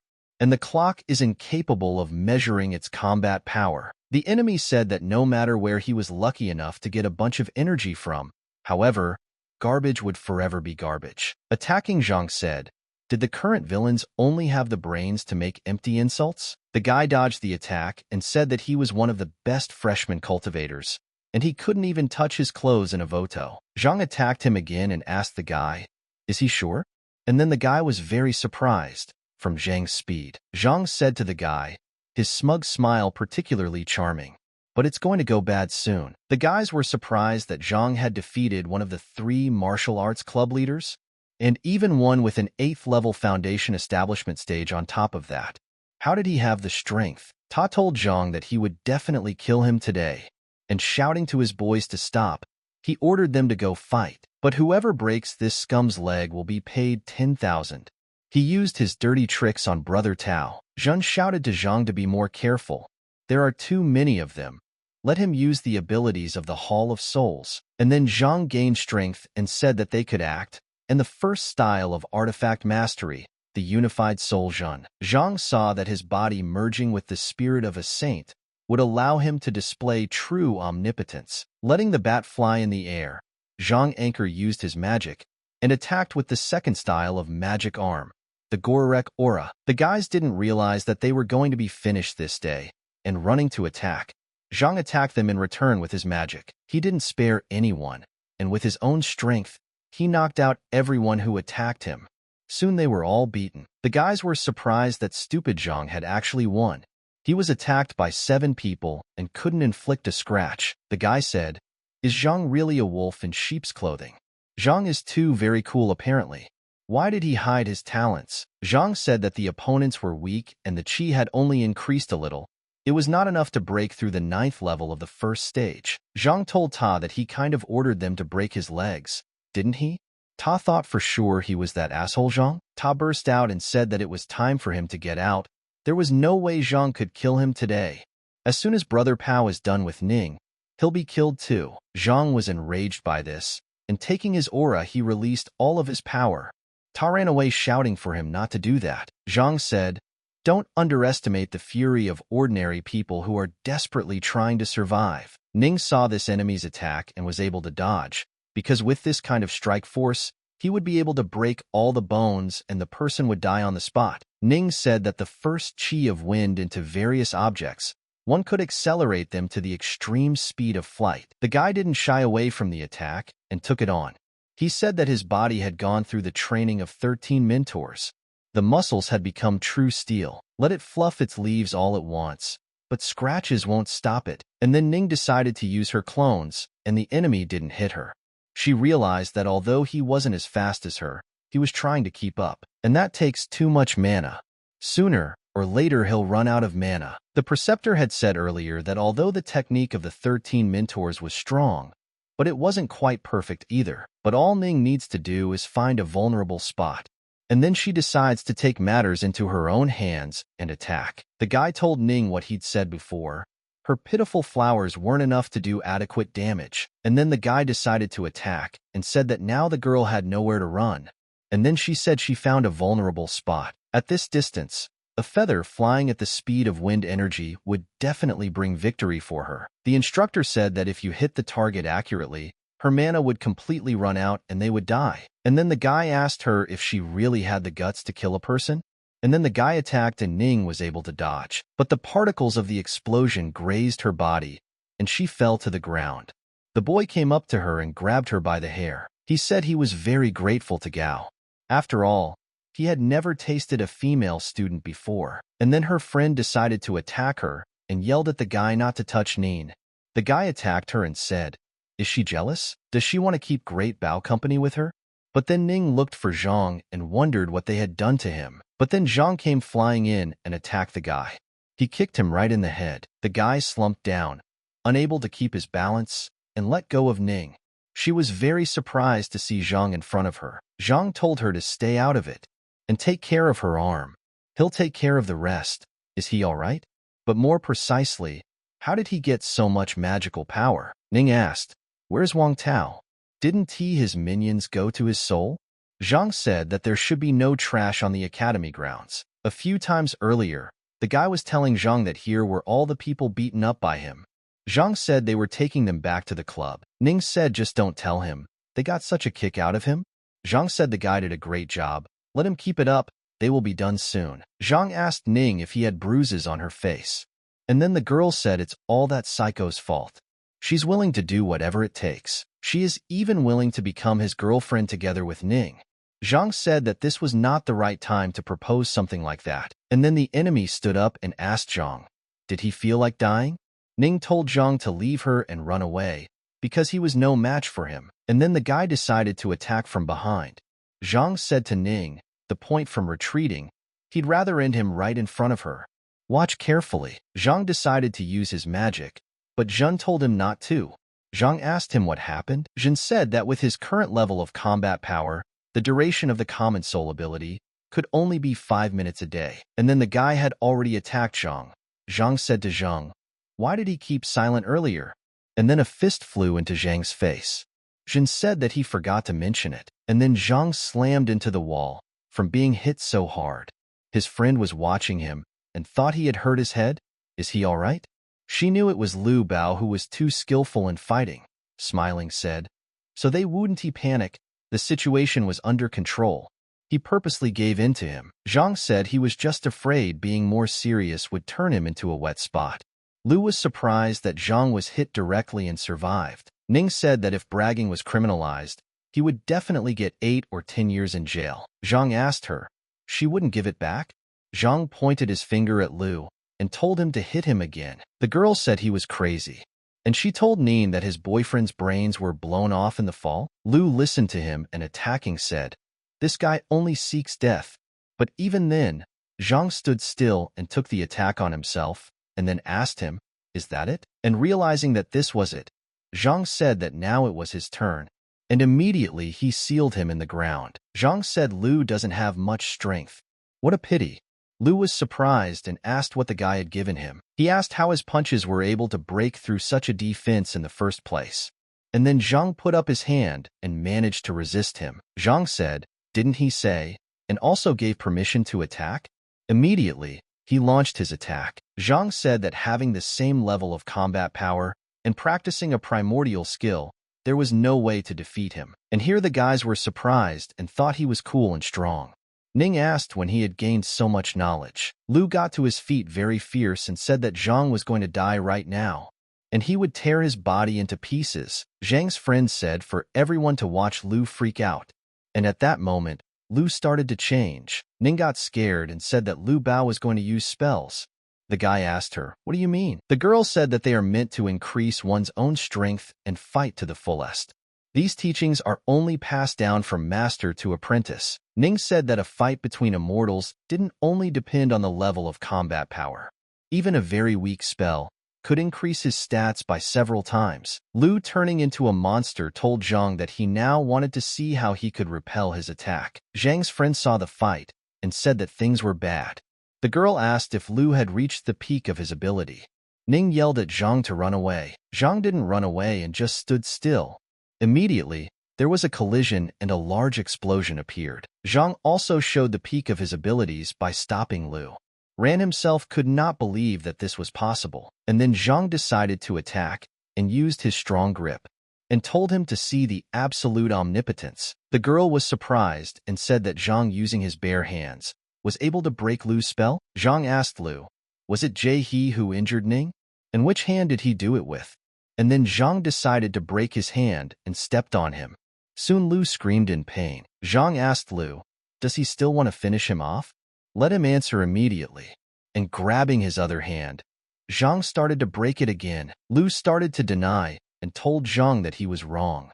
He's asking him to let him go, and he'll do whatever he wants. He can even dog his personal dog. Lu said Zhang's always giving Gao a hard time, right? Let him go and beat him up. Just don't cripple him. Lu realized that the jerk would pay. How dare he lie to him?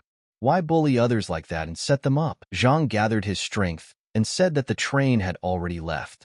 Everyone should have their own boundaries of what is allowed, and he crossed them by raising his fist at the girl. And then Zhang's friend remembered all the times they had been bullied by those guys and humiliated in front of everyone. In those moments, he was very happy and told Zhang that it was a very good job, and told him to have him kill him. Let them now know how to bully them again. Nin told him that enough was enough, and it was time to stop. If Zhang continued, he would die, and such an act would not distinguish him from himself in any way. He wanted to be a villain and a murderer today. Ning thought that this guy in front of her was really Zhang. Lu told Zhang that he has no right to touch him. In his shadow is one of the coolest founders of their club, Ho Chung. He is the greatest second-year master cultivator. Is there any common sense to mess with him? But Zhang looked at him and said nothing. And then a girl came in and said that she even wondered who had the guts to have an open scuffle right in the academy. Or do they think the head of the disciplinary committee is just for show, appointed at this academy? And then Jiang, the chairwoman of the disciplinary committee, appeared and saw this guy lying on the ground and beaten like a pig to slaughter Lu Bao. Jiang walked over to him and started laughing and said, no mistake. Did a bunch of martial arts scum get what they deserved? It was a bomb to the soul. Jiang asked her, why has she come to visit, Madam Chief? Jiang asked, isn't he the brother Ning rumored to be? Jiang said probably because they live together. Jiang said, is her identity already known? Jiang said, is she the one with the big boobs and the rude one? And then Ning asked, what are they arguing about? Jiang said she's here to see Ning, not the dork. The committee has come to administer justice. Zhang said that it was actually to his credit that she was still in one piece. If she ever dares to be rude to him again, he promises to knock the silicone out of her breasts. Ning asked, is it possible to say such a thing to a girl? However, she apologizes. The joke about fake breasts really made her laugh. Zhang asked Zhang, is he blind or what? They're completely natural. She remembered that she had to hold her punch and fend off any barbs directed at her. Luckily, she studied enough material from the morning and did her homework ahead of time. In such a situation, when a wealthy woman comes face to face with a pauper villain of second nature provoking her, Zhang said that no one should be impertinent to her. Let the ruffian now listen to her carefully, that you shouldn't play with fire. Zhang asked her, is she trying to pussyfoot around those dominant broads from the weird stories? Did the guy tell Jiang that he was getting into trouble? It's Jiang, the leader of the school's order. Are you even aware that their coalition is only made up of genius students? The head of the cultivation department, Shui, is her aunt. And the origin of their family, according to others, has its roots even further back in history than the Gao clan. Jiang thought that according to the novel, the guy should take water in his mouth after her action and be very shocked. After finding out who she was, students usually falter and kneel down, begging for mercy. Zhang said it's the same thing, right? Now it made sense who she was so cocky about. Jiang didn't understand why the hell he kept standing in his stinking stern pose. There's probably only one good reason for what's happening. He wants to show off in front of Nin. Jiang told Zhang. He wants a double dose of punishments and detention for lewd and vulgar phrases. Zhang said he hoped she didn't think her vocabulary was seriously trendy and intimidating. Have outsiders never remarked to her that this manner of speech is bullshit? And then all the guys started getting indignant and throwing phrases at Zhang. And he said he understood them. Ning said she always act like that, just given at least a little. And then Jiang asked Ning, where did she manage to hurt herself? Zhang said the situation is under control. Just stand back and let me finish off asshole Bao. Jiang said, it comes out that the person who created the hype is him? Jiang said no, it was him. Let her back off. They still haven't settled something. Jiang asked him, is there a limit to his bragging? What kind of fool would believe such nonsense? Zhang didn't speak and glared at her ominously. Zhang asked him what was wrong. Angry because he was exposed? Zhang thought, did this guy really make this mess? And then she asked him, he dares to ignore the headman? Zhang asked her, they had never met, right? And then she remembered him when she had gone to the bathroom, in the wrong place. Zhang said right. They were meeting for the first time in their lives. Zhang asked, and why would he be steamed about strangers? Zhang said that she had caught the thought, however. She didn't care. Mei Lu and his gang deserve the most painful death. You don't want to start a fight in a public place. And if he confesses, she asks him to come with her to a special training unit. Zhang realized that what he fought for was what he got. You wanted to be the object of their lovely lady's affection? Then don't blame her for settling personal scores. Zhang said, what if he refuses? Zhang said for him to try and take a chance. But in this institution, no one is allowed to say no to the head of justice. Zhang said he almost forgot. And then the clock said that the difference in combat power levels was too great. It is impossible to recognize the exact parameters. He realized that even though she was mentally retarded, she was the top-ranked cultivator in the academy, on par with the president of the Students' Union, namely, Jiang Yu's skill surpasses any other among students. Jin told Jiang to be careful. Her aura was similar to Su's energy. He couldn't match her even with the soul-merging ability. Jiang smiled and said his condolences. Zhang shouted at him to heed his words for once. But today, she ran into a man who didn't care about her threats, Zhang said, with how all pathos vanished before the countenance of his rival on the love front. Lu Bao thought that when Senior Hu tried to hit on this girl, he got slapped. He had to go to the hospital for 3 months. The Students' Union and the Disciplinary Committee are the most influential. Each of their participants stands at the peak of incredible skill. It would seem that an innocent, foolish girl is standing in front of him now. She can compete in strength with Li Tian and being the president of the union. Poor guy. Even if in heaven all roads and paths are open, in hell they are not. By provoking her, he is only bringing closer his doom, which man will finally see. Running up to his friend, the guy asked him to stop his gratuitous provocations. Chun Ning told the chairwoman that he did not have any bad intentions. Let her not be angry with him. Jiang Yu thought about the need to maintain a good image and not fall in this girl's eyes. But she won't let this scumbag go unpunished. According to the stories in the books, to make someone obey her, and to leave behind a sense of maturity and experience, the following must be said. Suddenly, she asked the girl how dare she give orders to those above the rank? Looking at Jiang Yu fearfully, Chen Ning asked why she was being so intimidating. The girl was surprised that she was being intimidated. Zhang Qing told the man that now, he wants to continue to clarify the relationship. Lu Bao realized that the girl's bloody aura couldn't tame this psychopath. The guy says all his limbs are broken, and even after that he risks objecting to something, mentally calling him a scumbag. Lu Bao wondered if he really wanted to humiliate him in front of the others. The man replied that of course not. He was the only one to blame for what was happening today. The guys were surprised that he had bullied them for so many years, and now he gave up. Zhang Qing replied that he was always in favor of justice, and since the man had repented for what he had done, their conflicts were over. Next, he said that they would move on to the second skirmish. Since he had the courage to raise his hand against the girl, the Dantian would be destroyed, so that he could no longer cultivate and no longer pose a threat to Chan Nan who was attacked. Lu Bao started yelling that he didn't need to. The guy replied that even if he refused, he would still have to get rid of him. Let him be grateful to the laws, for it is forbidden to kill people. A kind-hearted society has granted him salvation. He immediately started asking Jiang Yu to save him. Would the disciplinary committee just leave it as it was and watch? Glancing at him, the girl asked means he dared to attack Xinning? Then let him die. As soon as Lu Bao flew aside from her powerful punch, the girls thought that she was really intimidating. The boys immediately ran up to help him. She ordered him not to let him pass away, let them call for help. The girl immediately thought about how everything was gone.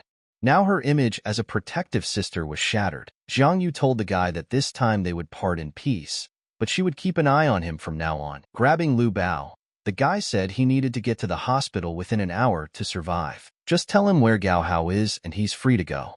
The man immediately said that they had gone to Lu Nian's bar. Upon hearing the information he needed, the guy immediately let go of him and the man fell to the ground. He immediately started yelling for the guys to rush him to the hospital. Xinning asked the guy is completely crazy?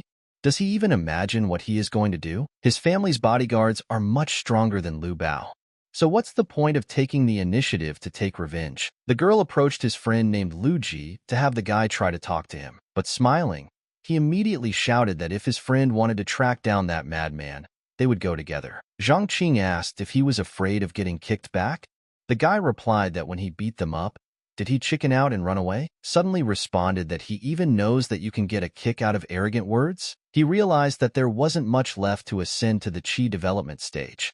Now he urgently needed a stronger opponent. Also, the heroic soul pillar's energy finally filled up to its fullest. He realized that summoning a new immortal warrior was his main trump card against Hao. Gao Hao said that he would have to borrow money from his father again to pay 800,000 to those guys. The guy's personal bodyguard asked why he didn't turn to him.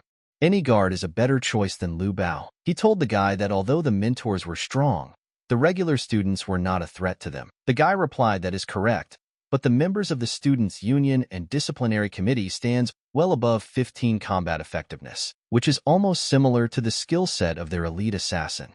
And the leaders of these organizations could even rival his father. He said their clan is the greatest in all of Tianquan. The Li clan rules the laws of the commercial circles, and Su controls the underworld. Yes, and the son of the first community is the president of the Students' Union. The man replied that young Master Tian Yi was barely 18 years old, and he was worthy of comparison with his family's top mercenaries. Suddenly, the boy yelled out what had happened. Who dared to invade their homestead? One of the men lying down replied that it was a scoundrel from the Li clan. The boy was surprised, for they had always done business with them. Besides, they've always been honored. Why send someone to round them up? The man replied that there was only one attacker. It was the young Master Li Tian Yi. The bodyguard was surprised that he was able to defeat 10 cultivators of the Qi development stage by himself. The guy yelled that his father was on the soul purification stage. There's no way he's gonna lose to some pathetic weaklings. The man said the young gentleman decided to invade the shareholders' meeting and hurt most of her subordinates. The man's afraid an explanation won't do the trick. After greeting Uncle Gao, the boy apologized for such an unexpected visit. He said he was there to discuss an important trade matter. Let him apologize for his tactless behavior. The man responded that he had never seen negotiations conducted in this manner before. He said the formal style is quite tiring. Hopefully the gentlemen present are ready to unconditionally transfer all the assets of the Gao clan to his name and to obey him from now on. When the men heard this, they were very surprised. They called the boy an arrogant boy. The man asked if they had made a mistake by contributing to creating conflict and instilling resentment in Senior Li. Li Tianyi replied that they had misunderstood the situation. This move was not made by his father, and it was not directed against their family at all. It was just that he wanted any future Tianquan bloodlines to completely obey him. The man asked, "Has that kid lost his mind? Who does he think he is? He must have lost the last of his brains on the way there." The man said that the power and authority of the assessors was disproportionate to some worthless characteristic of a minion. If the guy doesn't get out of there immediately, don't blame him for the bruises on his face that his father will have to see. Before the man could say anything, he found himself lying on the floor. After what happened, the guy immediately suggested getting closer to the point of his proposal. As soon as the boy entered the meeting room, he saw everyone except his father lying motionless on the floor. The man shouted to his son not to take a step closer. Let him stand still. Li Tianyi told his younger brother that they hadn't seen each other for a long time. Turning to his father and the president, the boy asked what had happened between them. Li Tianyi immediately asked what was uncle's answer. The future fate of the rest of the family depended on it. The man told his son that he was tired. Please let him find a good place and choose beautiful girls. It is necessary that they serve the gentleman to the best of their ability and let them treat him with respect for his sake. From now on, their clan would belong to him entirely.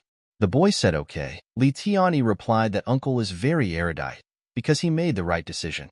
He promises to treat them well when he becomes the ruler. As the man suddenly asked, he was curious to know why the guy decided to do such a crazy act. The guy replied that of course everything that happens is because of them going over the heads of the weak. He wants to get rid of the eyesore. From early childhood, the guy believed that power was only needed to hurt people. Therefore, he had no desire to cultivate, even though his parents had argued a lot and insisted otherwise, until that very day. The guy asks how dare this worthless trash go out on the street without money put in his way. He yelled for them to stop. Then he asked if it was okay to bully others with magic. The boy said that it seemed to be the young master of the Li family with absolutely no power. There's a loser who thinks he's a hero to other losers. Hitting the boy, he asked how could anyone be so stupid? Then he said that in their world, reason is power.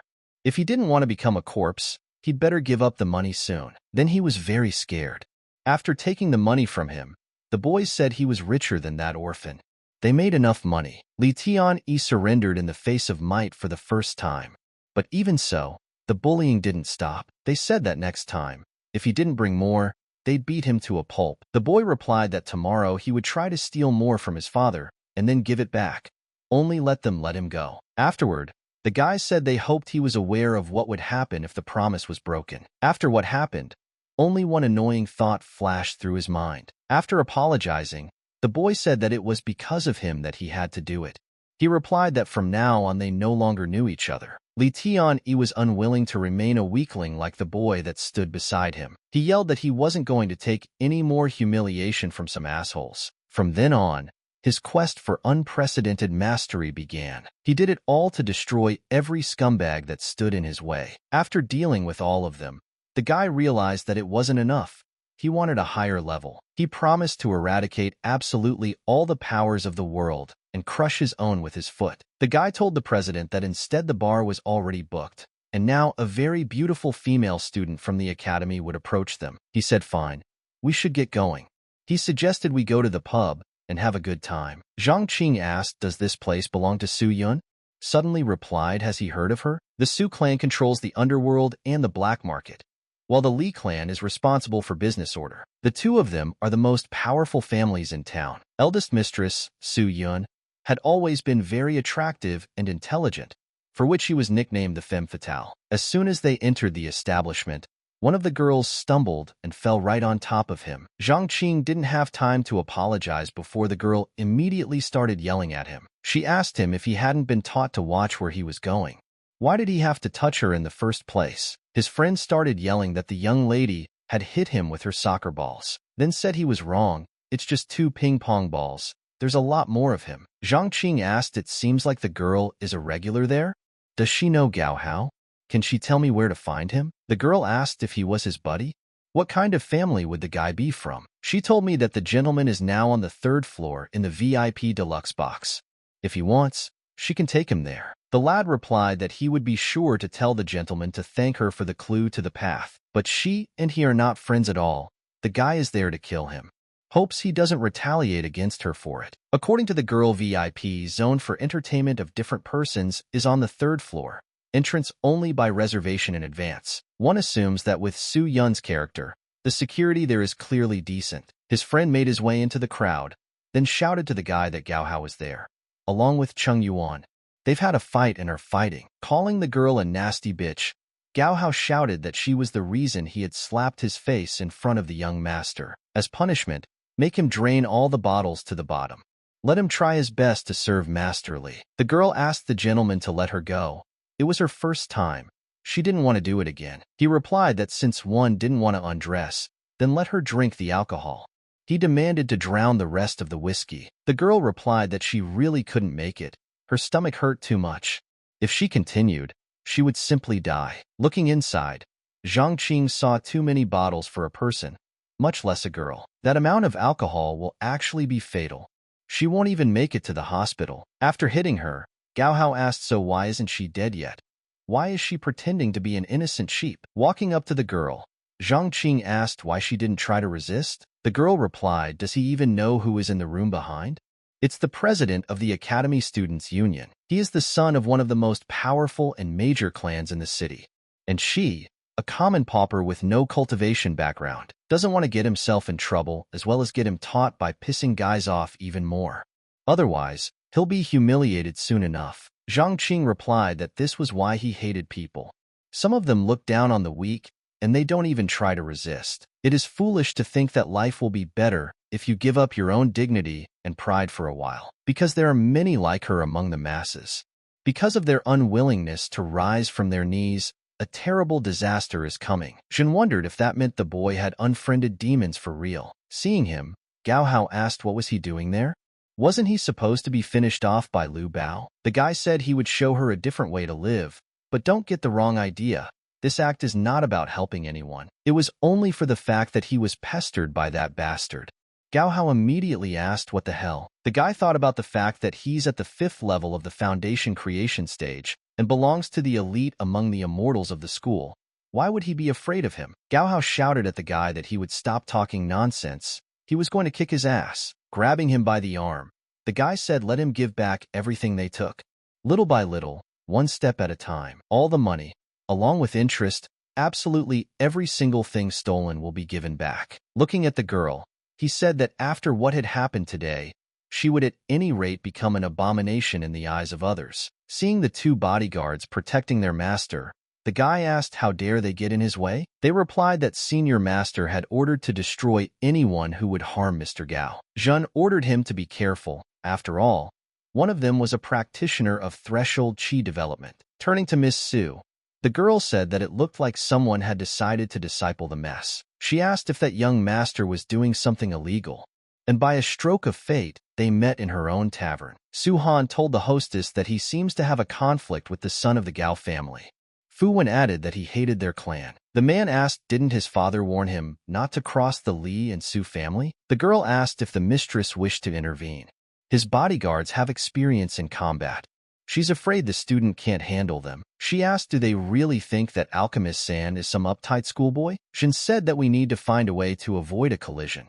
These practitioners can fly swords and cast spells. This skill is not even close to the foundation phase. The guy doesn't have the ability to use the soul unification technique yet. Before the guy could answer anything, Gao Hao asked why are they standing around?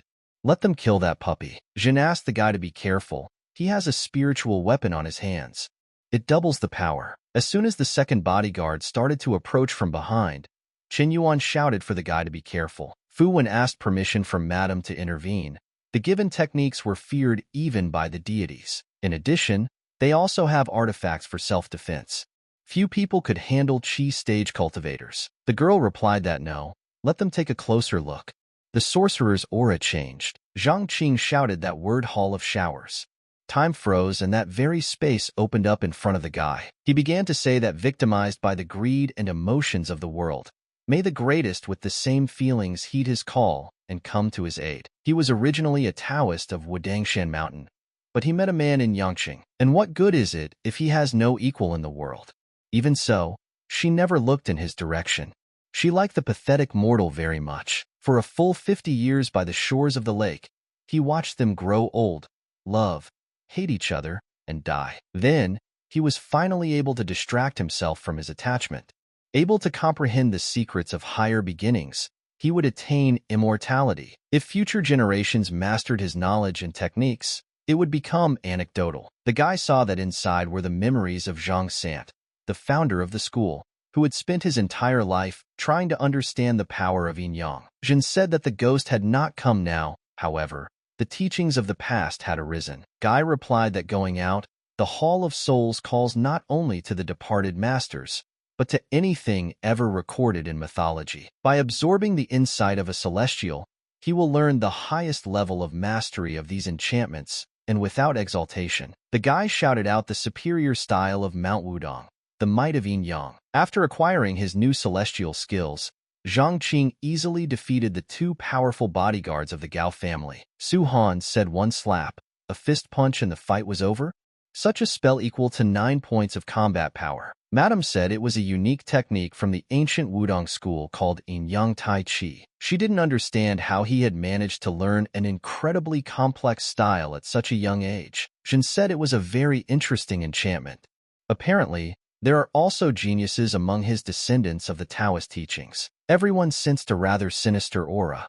The man said he was afraid its possessor would be able to take on anyone but their mistress. The girl replied that she was coming from a monster named Li Tian-yi. The guy replied that quite an entertaining show, as he sees the scum has gotten stronger over the years. He barely acknowledged him. Zhang Qing asked, "Is it really Little Li?" The boy replied to the old friend, "How many years, how many winters?" The mistress was surprised that they knew each other. The man replied that if the young master took his side, the Su clan would be at a disadvantage. As the guy suddenly asked, "Does he really see the Union headman in person?" Looking at his friend, Zhang Qing asked, "Are they really friends too?" Lu Ji replied that everyone knows about him, as well as Jiang Yu. They are considered the greatest duo of the school. Let the guy not worry. President Li is not at all like the wacky chairwoman from the disciplinary committee. Li Tianyi said, "Thank you, however. Enough of the empty flattery. These words and reputation are only an illusion created by the locals." Zhang Qing said that it seemed like fate had given him the great honor of meeting Su Yun, Jiang Yu, and now also a man of legend. His friend started asking for his autograph, saying he was a huge fan. The guy yelled at him to stay away from him. Lu Ji asked what had gotten into him. Although he seemed to have guessed it, he must be jealous. The guy replied that as far as he understood correctly, their excellent student was currently having a great time with Gao Hao, drinking alcohol. Their president is supposed to be, in fact, his biggest supporter. Pushing everyone aside, Su Yun shouted that he was a wolf in sheep's clothing. Fu Wen asked why it seemed as if Madame was very angry with young Master Li.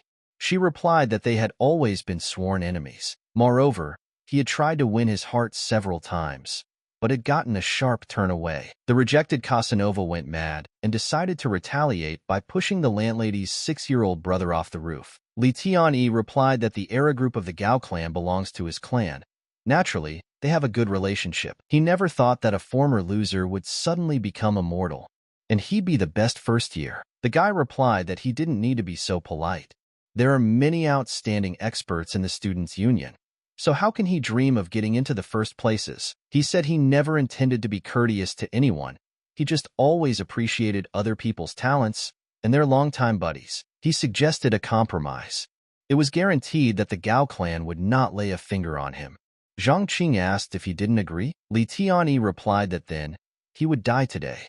To be honest, he had wanted to do that for a long time. Lu Ji asked the old man, "Isn't his organization responsible for order and justice in the academy?" Calling him disgusting, the guy told him to shut his mouth.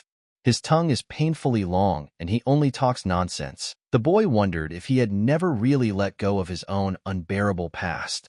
He had always had a high opinion of him until now, but he never thought that in a couple years his brain would degenerate to the level of those little Li. In the end, he lost by his own conviction. Li Tianyi replied that I would cow moo about regression. In the ages of history, heroes in the world were respected for their strength, and now his mana was also more than the guy had. Just like any other human, those bastards had finally learned their punishment when they'd been treated the same way. Zhang Qing asked did he really enjoy playing the role of a bad guy and bullying the others. Zhang told the guy to get ready to run. He was determined to destroy. Zhang Qing replied not to panic. He still had an ace up his sleeve. He thought that perhaps Zhang had a better weapon than Tai Chi technique. Qin Yuan asked, does he have the courage to stand up to Li Tianyi without being afraid of him even a little bit? Suddenly, the guy started shouting that he was reporting to Madame Su Yun. The gray-haired brute was wreaking havoc in her territories. He talked about how if she didn't intervene, his head would be smashed on the wall, covering her face with her hand. The girl said that she had almost forgotten that the young master was shameless and insolent. She approached him and told him not to worry, No one would dare lay a finger on him in her establishment. Lu Ji asked, is it really the clan mistress herself in person? Li Tianyi asked she was going to fight him. Su Yun replied, doesn't he want her to demonstrate a couple of new techniques? He said that although their families were two sides of a coin, the water of the well had never tried to openly antagonize the flow of the river. The girl yelled that somehow the river had decided to get into the well and make a mess of it. If she touches this guy, she'll declare war on her whole family. Watching what was going on, the guy asked why for a moment the girl seemed so cool to him. Li Tianyi realized that getting into a fight with her right there would be no gain. Gao Hao told the Lord that their clan has been working for them for generations.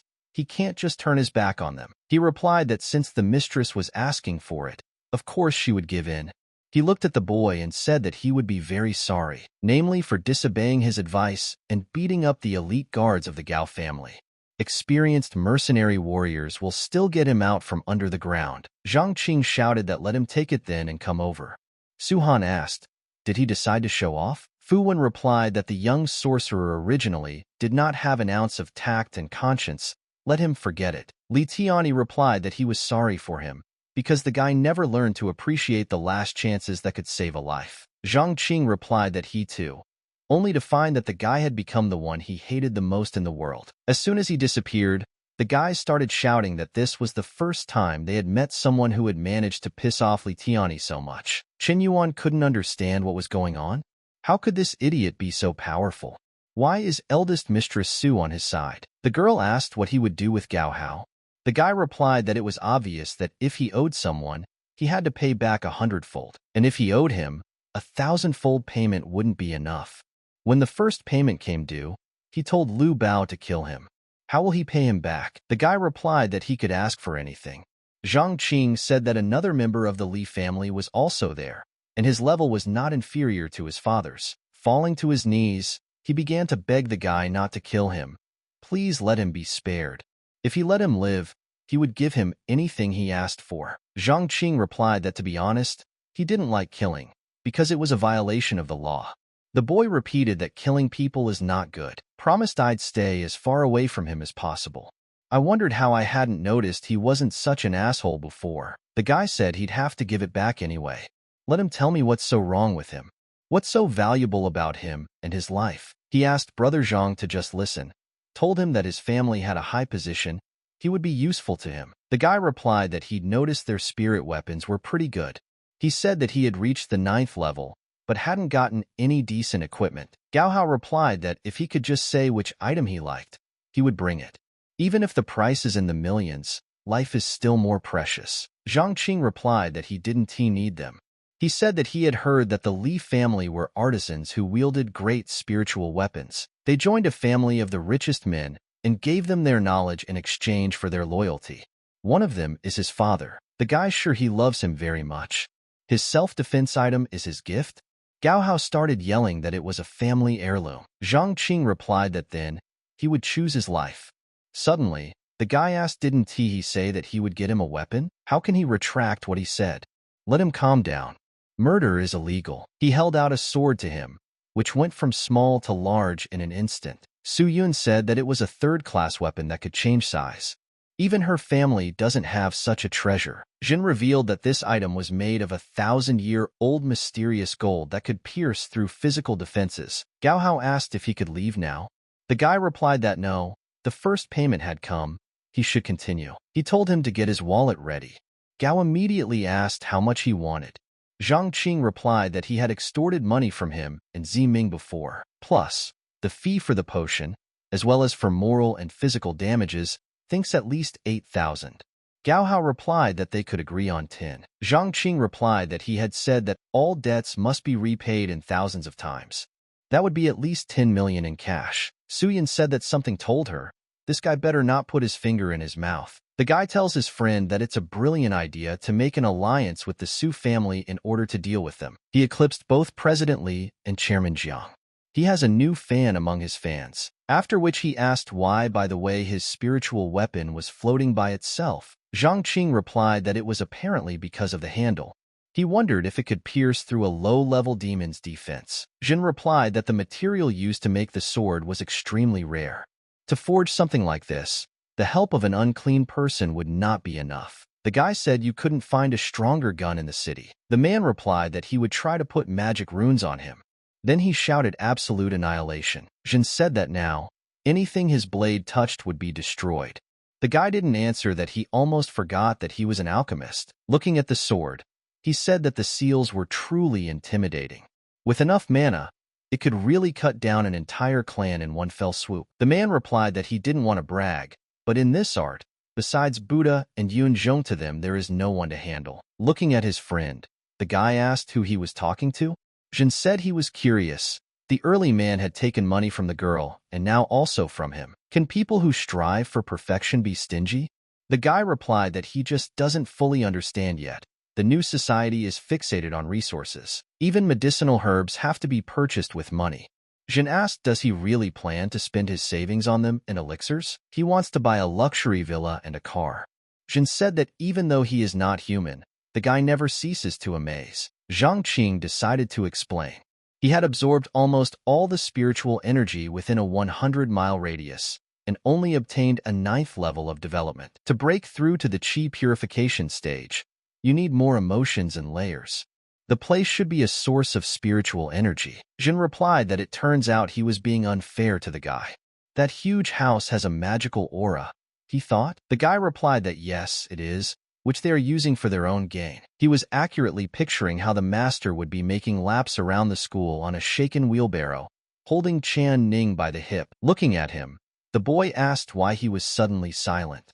The man replied that he hid his brilliant mind behind cynicism. However, let him look at his hands, they are very much treasured. As it turned out, it was exactly 12 o'clock on June 6th. If he remembers correctly, it is on this day that a brutal battle will break out, where a clan of demons will cross the border of the empire and plunge the world into apocalypse. Dong Luan border. The guy asked the foreman, are the legendary monsters really that dangerous? The man replied that he had never seen them. He asked, thinking, is that a good thing? Could a patrol consist of 3 people? Are the elite of the academy unable to handle a pathetic race? All of a sudden, the guy yelled monster. The man asked what he said. Because of the wind, nothing could be heard. Suddenly, he was abruptly gone.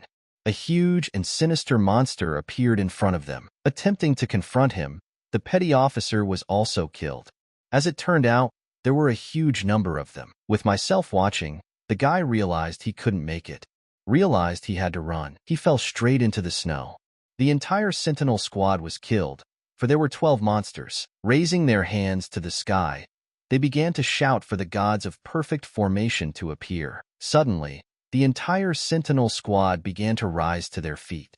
They all turned into monsters. Once near the border town of Shuling province, one of the monsters ordered to kill everyone and turn unclean. Let the barren demon warlocks keep the human females alive and continue their offspring. People were trying to escape because monsters had entered their town. They started attacking everyone. Suddenly, a huge number of fighters appeared over the city. They were striking with their weapons. Everyone immediately prepared to attack. The goal was to destroy all the monsters in the city. General Hu Wei shouted for them to dodge, for the monster was now using its spell. Observing everything going on around him, the general recognized that the border had been completely breached. One of the monsters shouted to the leader of the commoners that they would wipe them all out. Hu Wei shouted out the forbidden technique of the 5 great elements. Let this beast not dare to underestimate people. The monster did manage to grab the man. He asked if the man wanted to say his last words before he died. Hu Wei replied that he was the sacred emperor of the Eastern Dragon Empire, vowing to take revenge by exterminating their entire clan. Were those the man's last words? Suddenly, the monster's body began to change abruptly. In a moment, it took on a human form. He ordered the captives to be given to the warriors as a reward. They would need the men for breeding. Let it be remembered, the race of swine who seek immortality at any cost are very restless. They must not be allowed to cultivate. Dongfang Ji, she said that last night their border was attacked by demons. Unfortunately, everyone was killed. Next, people started saying it was impossible. The province near the snowy ridge is guarded by Hu Wei's brother. The man said that he was the Grand Master of the 5th step of the nascent soul. She said they could ask the girl about it. Her name is Jin Sae Air, and she is the president of the student council of the Cultivation Academy. The girl is the only survivor. Turning to her, they told her not to be afraid. Let her tell what happened there. She started screaming that there were no survivors. Their tribe were monsters. They'd never win. It wasn't a war. It was a massacre. Everyone wondered if there was really nothing left of those lands. The girl answered that yes, warriors and innocents, even children, were not spared. But the young girls with magic were taken captive. The pure-blooded monsters can't reproduce themselves, so they keep them as sows. Dongfang said, "Let everyone watch. These are her thoughts from the past." Suddenly, one of the men asked then how she managed to survive. The girl said that Qi Lu, the sect leader, made the women take turns entertaining him. He promised to let go of the one that would give him the highest pleasure. The man began to shout, "Did she really do such a low deed?" The girl replied that she had. That's why she was there, however. In her womb was a child of a spawn. I think they call them half-demons. Everyone immediately started screaming that she was unscrupulous. How dare she come back? The girl immediately grabbed the sword from one of the guards and stabbed it right into her stomach. Turning to the Empress, she said she asked only one thing. Each of her memories, let her take them and find a worthy use for them. Dongfang replied that if one applied the art from the soul to retrieve the memory, her shell would dissipate. The girl replied that it was too late. They should take action. The Empress didn't immediately understand what she was talking about. The girl replied that she had heard the head of the unclean say that they were descended from werewolf cultivators who were indistinguishable from humans. They mixed with their race decades ago, now in almost every corner of the world. Did she mean to say that there might be demons among them?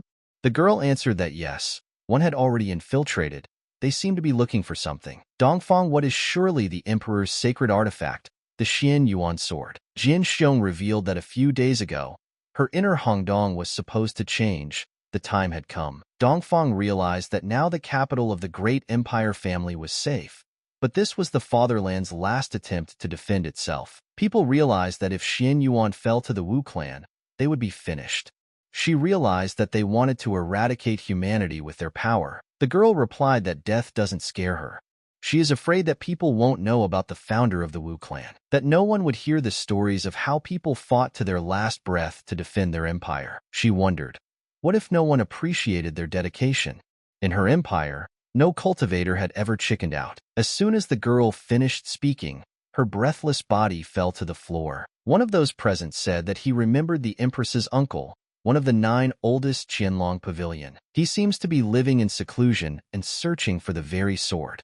Sister Shuizhan is one of the few people who managed to survive the clash with the Wu clan. Severe injuries, she's still strong, and she's trustworthy.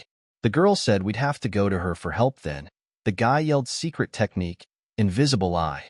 Everything in his room flew into the air. Jin shouted, could it be that after 3 fights yesterday, he would finally break through the level? The man ordered him to restrain his momentum, or he would destroy everything there. Glancing at his watch, the guy thought about the fact that without the artifacts, mana would quietly leave the body. Jin shouted that this was the reality of training. Zhang Qing broke through to the Qi practice period. He shouted that during the Qi training period, one level of combat power included a value that rose from 9 to 15. Just as the guy got to the right place, a new alert came on his phone. It revealed that last night, the province's border was attacked by the Wu clan. He realized that the story was unfolding just like in his memories from his past life.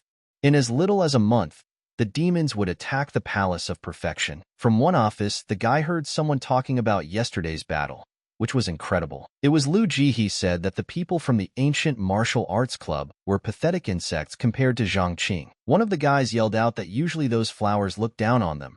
This time their friend really got pissed off. The girl asked, aren't their students rich? She thinks that while there is such an opportunity, they should counterattack. Suddenly, one of the guys asked, what the hell? How could a fool like their friend beat them? The girl asked him what was he jealous of? She had seen what had happened on the playground yesterday. The guy replied that he had a level 3 combat power. Why would he be jealous of the deputy headman? How could he compare to him? Placing his hand on Lu Ji's shoulder, he began to say that in this world, only strength was respected and valued. Do poor kids who don't even have the money to pay the fee win over geniuses? Dreams, that's all. Don't even let him think about it. Zhang Qing realized that the friend was mainly supported by the humanities students. He, on the other hand, gets all the support. The politics of immortality has never divided anyone into classes, but people have subconsciously divided themselves into worthy and unworthy. In the future, when he is a ruler, he will definitely get rid of class segregation. Entering the office, the guy asked what the argument was about. Had they all really been talking about him? Calling him a dumbass, the guy said it was about time. Those liberal arts students took him to the skies, then said that's why. Can he fight him? Zhang Qing replied that yesterday was apparently not enough. Calling them pathetic losers, the guy asked exactly if they could handle him. He realized that it was not worth showing his true strength. It was better to use the primordial chaos. The guy realized that it would be enough to suppress the combat power to 9. Looking at him with admiration, the girl didn't expect him to suppress immortal disciples with a single impulse. Lu Ji said to the guy to keep it up. We'll try to intimidate him. Let him be prepared for the consequences. The boy was the only one who disagreed with him then, wasn't he? Frightened, he replied that his mother had always taught him to respect the strong. Zhang Qing asked his friend if this guy had ever been so flattering before. He replied that he seemed to be a suck-up at heart. Just as suddenly, they saw a guy running and shouting that the list on the school forum had just been updated. Zhang Qing was ranked 50th on the immortal list. Looking into his phone, the guy realized that his actual combat power was 15. The gap was still large. He has started to be followed, and the student union and Li Tian won't let go so easily. He needs a bigger force to deal with this. Suddenly, the guy asked his friend to escort him to Madame Shuezhan's office. He is going to apply for the immortal faculty. Shuezhan asked brother who sacrificed himself because of this. It's all demons after all. Everyone praises the Empress of the Eastern Empire so much. So why is she afraid of those things? Outside, everyone was already talking about how the famous primordials were going to change faculties. Shuezhan didn't understand what was the noise outside. Opening the door with his foot, the boy said hello and told the teacher that he wanted to transfer to the Faculty of Immortals. Looking at him, the teacher asked if he was the freshman everyone was talking about. She couldn't sense any mana fluctuations from him. She was curious since according to the immortal rankings, his power was only level 9. The teacher said that the registration fee is 100,000 yuan, and the exams are taken every 6 months. If one does not pass, the fee is not refundable. Putting the money on her desk, the guy replied that it was no problem. Seeing the large amount of money, the teacher replied that he had prepared himself. Zhang Qing replied that it was right. It was for the two of them. The friend was surprised. He asked if the guy was going to pay for his tuition. Zhang Qing replied that he was constantly looking at other students, drooling with envy, thinking, didn't a friend notice? It was too late to refuse anyway, and they were practically brothers to each other. Crying, the boy replied that he didn't even know how to thank him. Clinging to the guy's leg, he said he would give him his body if he wanted it. Watching what was going on, I said that if they were done, they should leave. Shuezhan said that since he was now on the list, he should come to the meeting in 3 days. The guy asked which one. The teacher replied that this is a temporary event organized by the 3rd year. It would be in the format of a duel. Seems like a lot of people are waiting for him to show up. See if he's as good as they say he is. She thought that thanks to this meeting, she now knew the genius who had become so famous at the academy. Looking at her, the boy asked if she was waiting too. The teacher replied that she didn't have time for such trivial matters. However, the students who did well would get something from the treasury. He wouldn't miss an opportunity like this, would he? Looking at him, the teacher thought, is this child really a genius? Entering the office, Zhang Yu asked her sister-in-law what was the crowd outside. Li Tianyi replied that he heard the first-year rookie had decided to apply for a transfer. Shuezhan replied that she had said, after all, in the academy, a girl should call her teacher. She asked did the student union and disciplinary committee representatives come to discuss the upcoming meeting? Li Tian replied that it will be held in 3 days, and the star freshman has attracted a lot of attention.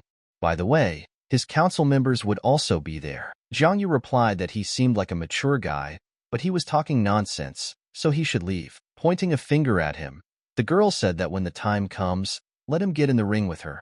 She wants a member of the disciplinary committee to beat him. Jin shouted that this is simply unthinkable. They are definitely accepting this challenge. The guys immediately began discussing that the student union and the disciplinary committee had simultaneously declared war on the newcomer. Lu Ji told the guy to forget about them. After all, they are at the top of the list. only a fool would challenge them. The teacher replied that all students attend the meeting voluntarily. If he doesn't want to, no one will force him. Zhang Qing replied that as the teacher said, Chairman Li and President Jian are enthusiastic. So how can he disappoint them? Seniors must not let their subordinates down. So let them try not to lose at least in the first few minutes. The guy's gonna do his best. Hopefully, they won't lose face in the eyes of their subordinates. Otherwise, it would be terrible. He realized that before the demons attacked the academy, he would fight against masters of different ranks. It was a great opportunity to improve his base and persevere. Pointing her finger at the big man, the girl shouted that he would represent the disciplinary committee. The man replied that the president should not worry, he would not lose. Li Tianyi told the guy that he would be the labor representative of the council. If he accidentally killed him, no big deal. The guy said not to worry.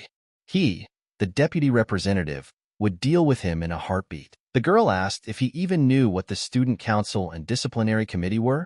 The weakest has a combat strength score of 15. She told Chunning that her boyfriend is crazy.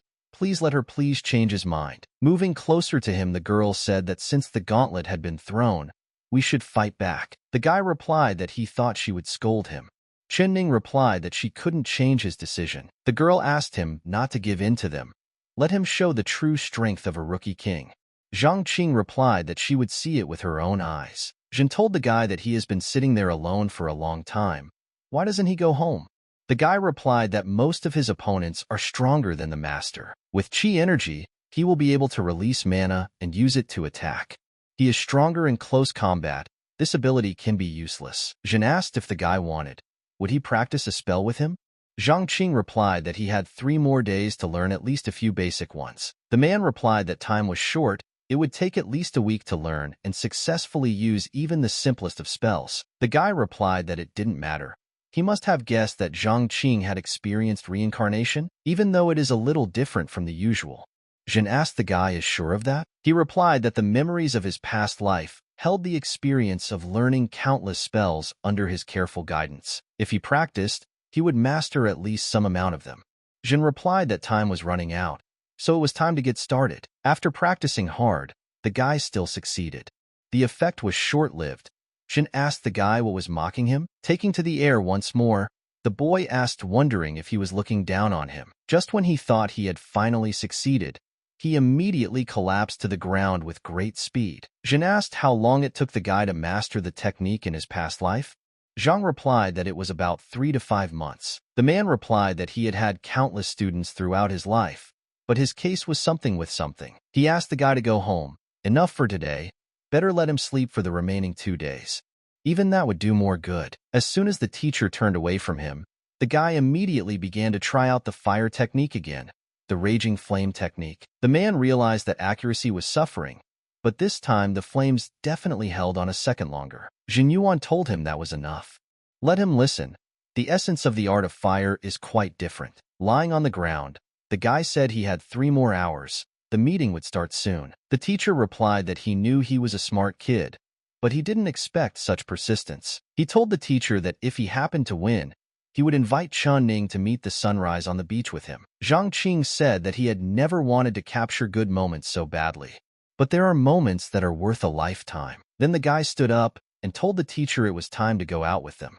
Together they'll definitely make it. Sitting in their seats, the guys discussed that there would definitely be something to see. Looks like one of the guys is definitely going to take a break.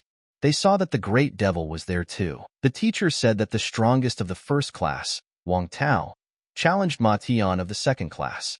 Ma Tian won. Wang Tao realized that he had lost to Zhang Qing before and fell for this trick again. Shuizhan said that Ma Tian had won 6 fights in a row.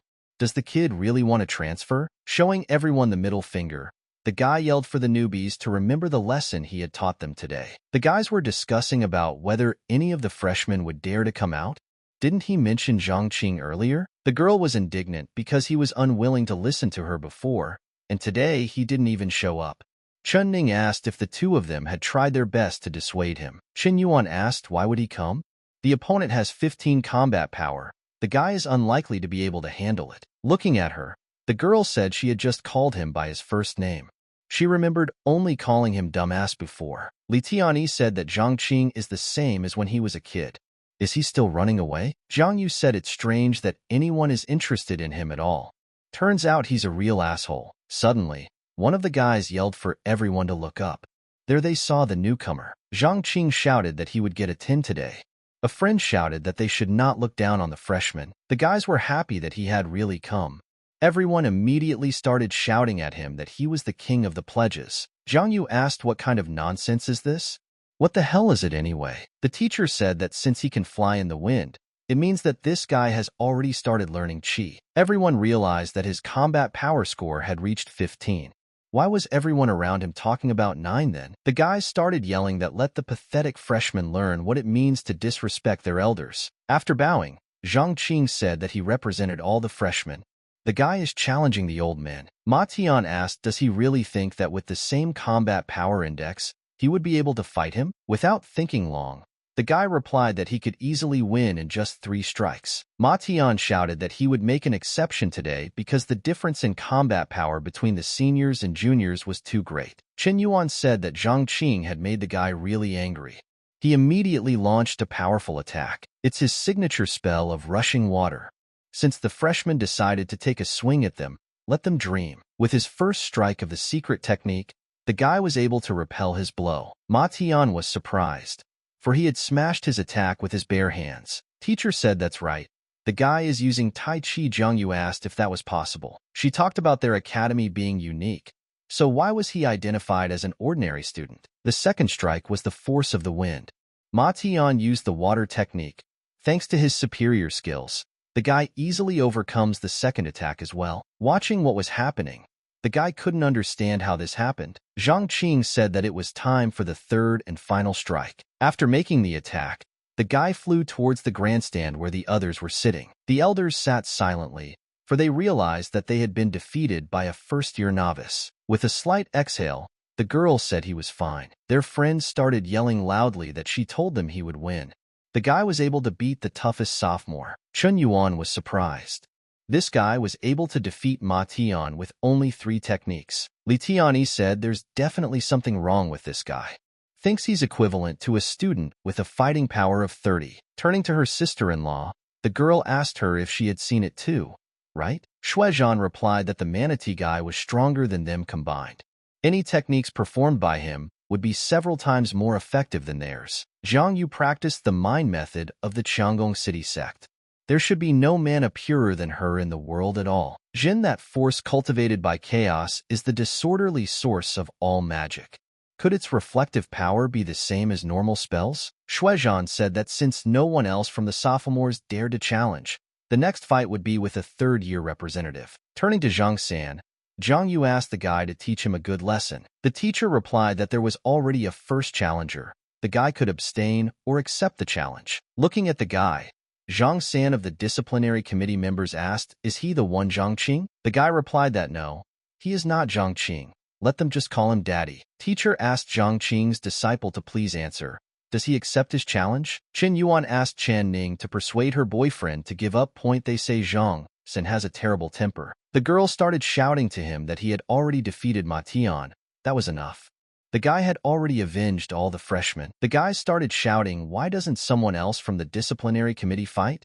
Let him refuse. There's no point in this fight. Zhang Qing replied that they are all right, but the guy accepts the challenge. He's there to gain experience. Is it possible to retreat now? All the guys saw that he was really getting into the fight. They thought it was better to close their eyes. No point in watching him get beaten up. Chen Ning shouted out his name. Chen Yuan asked what was that idiot thinking? Li Tian told his ward that it seemed like the problem had solved itself. The guy replied that with Zhang San's temper, the boy would either die or be crippled. The teacher thought that if that day, he was that mysterious genius on the playground, perhaps the outcome of the battle wasn't so obvious. Zhang San said that the guy was more interesting than he thought. If it wasn't for the president's order, they could have become friends. Zhang Qing replied that they all look alike. So confident even though they are nothing special. Without thinking long, the boy decided to strike first. He sprinted and began to approach his enemy. Without realizing it himself, his strike trajectory suddenly changed. Zhang Qing struck straight into the ground. The guy realized that he wasn't even dodging, so why couldn't he hit him? Zhang San said that he has excellent strength and speed. It's a pity it's all useless against him. Staring at him intently, the boy thought that if not by brute force, then by magic. In his next attack, Zhang Qing decided to use the wind blade, a wind art, directing his stream of energy towards the man. The guy saw that he had just walked right past him. Zhang San lowered his gaze to the ground. People asked why they only came there. The guy asked what kind of strange force, just like that, changed the trajectory of his wind blade strike so easily. The man replied that his power was 15, but the strength of the wind blade technique was comparable to 30. It wasn't bad. Zhang Qing realized that the technique he was using was causing the wind mana to move around his body in a special trajectory. The man replied that to a point, it is a newly developed wind pearl protecting the wearer. He can ignore absolutely all attacks. So in the committee, people respectfully call him the indestructible Zhang San. Jiang Yu said that in 2 attacks, they have already seen the greatness of his defense, but the first Gaka still doesn't plan to give up. The teacher realized that the boy would definitely lose, but he was talented. Let him ask his brother to be merciful and not nail him inadvertently. The girl replied that they would talk about it after he got on his knees and begged for mercy. Zhang San said that the guy is really good. If he apologizes to the president now, he will not only refuse the fight, but also recommend him to the disciplinary committee. The guys were surprised because Zhang San himself wants to be his mentor. They shouted for him to join the disciplinary committee. All the students became highly placed officials of the academy or the Immortal Crime Bureau. A guy can become rich, right? Chunning said that's great. And if the parents find out, did the guy ask the disciplinary committee? He apologizes wildly, but he's not interested in student fun. The man was angry. For those who disrespect the committee must pay for it in blood. Looking at him, the guy realized he had a raging flame in one hand and a wind gust in the other. The harmony of fire and air? The 3rd year used 2 spells at the same time. It was a legendary skill of controlling 2 elements. The girl said that this attack would be extremely violent. The teacher realized that the man was a genius, possessing the magical abilities of fire and wind at the same time. The guy said he apparently wants to kill himself. Looks like his involvement is no longer required. Li Tiani said 5 elements and 4 elements, life and death hold each other back, while wind makes fire. When the wind and flames are released at the same time, their power is multiplied several times. Zhang San shouted for Zhang Qing to repent or die. The guys shouted for him to surrender or he would die. After the hardest blow, Chunning cried and said that she couldn't feel his breath. Is he really dead? Li Tianyi asked, seriously dead? It seemed that the person who dared to challenge him should be able to amuse them for longer. Zhang Yu asked why didn't Annie do anything? She had the opportunity to stop him. She shouted at Zhang San that he was only asked to teach a lesson, not kill him. Suddenly, Shuizhan said that the girl is wrong. He is not dead. Impossible. It's simply impossible. It's the emperor. Jin told that in ancient times, Empress Nuwa combined the magical power of demons, the body of witches, and the spirit of fairies to create humans. Hence, man is the spawn of heaven and earth. He carries all things in himself. The true mystery of chaos is the true law of the human race. It is the force that carries all the laws of the world. If it harmonizes perfectly with the truth of chaos, a true chaos body will emerge from that. The guys couldn't figure out what was wrong. Why did the guy's hair color change? Zhang San said his harmonious fire and wind, dispelled by an unknown force? The boy answered that most of all, he was proud of his ability to possess 2 elements at the same time. But how can he do that?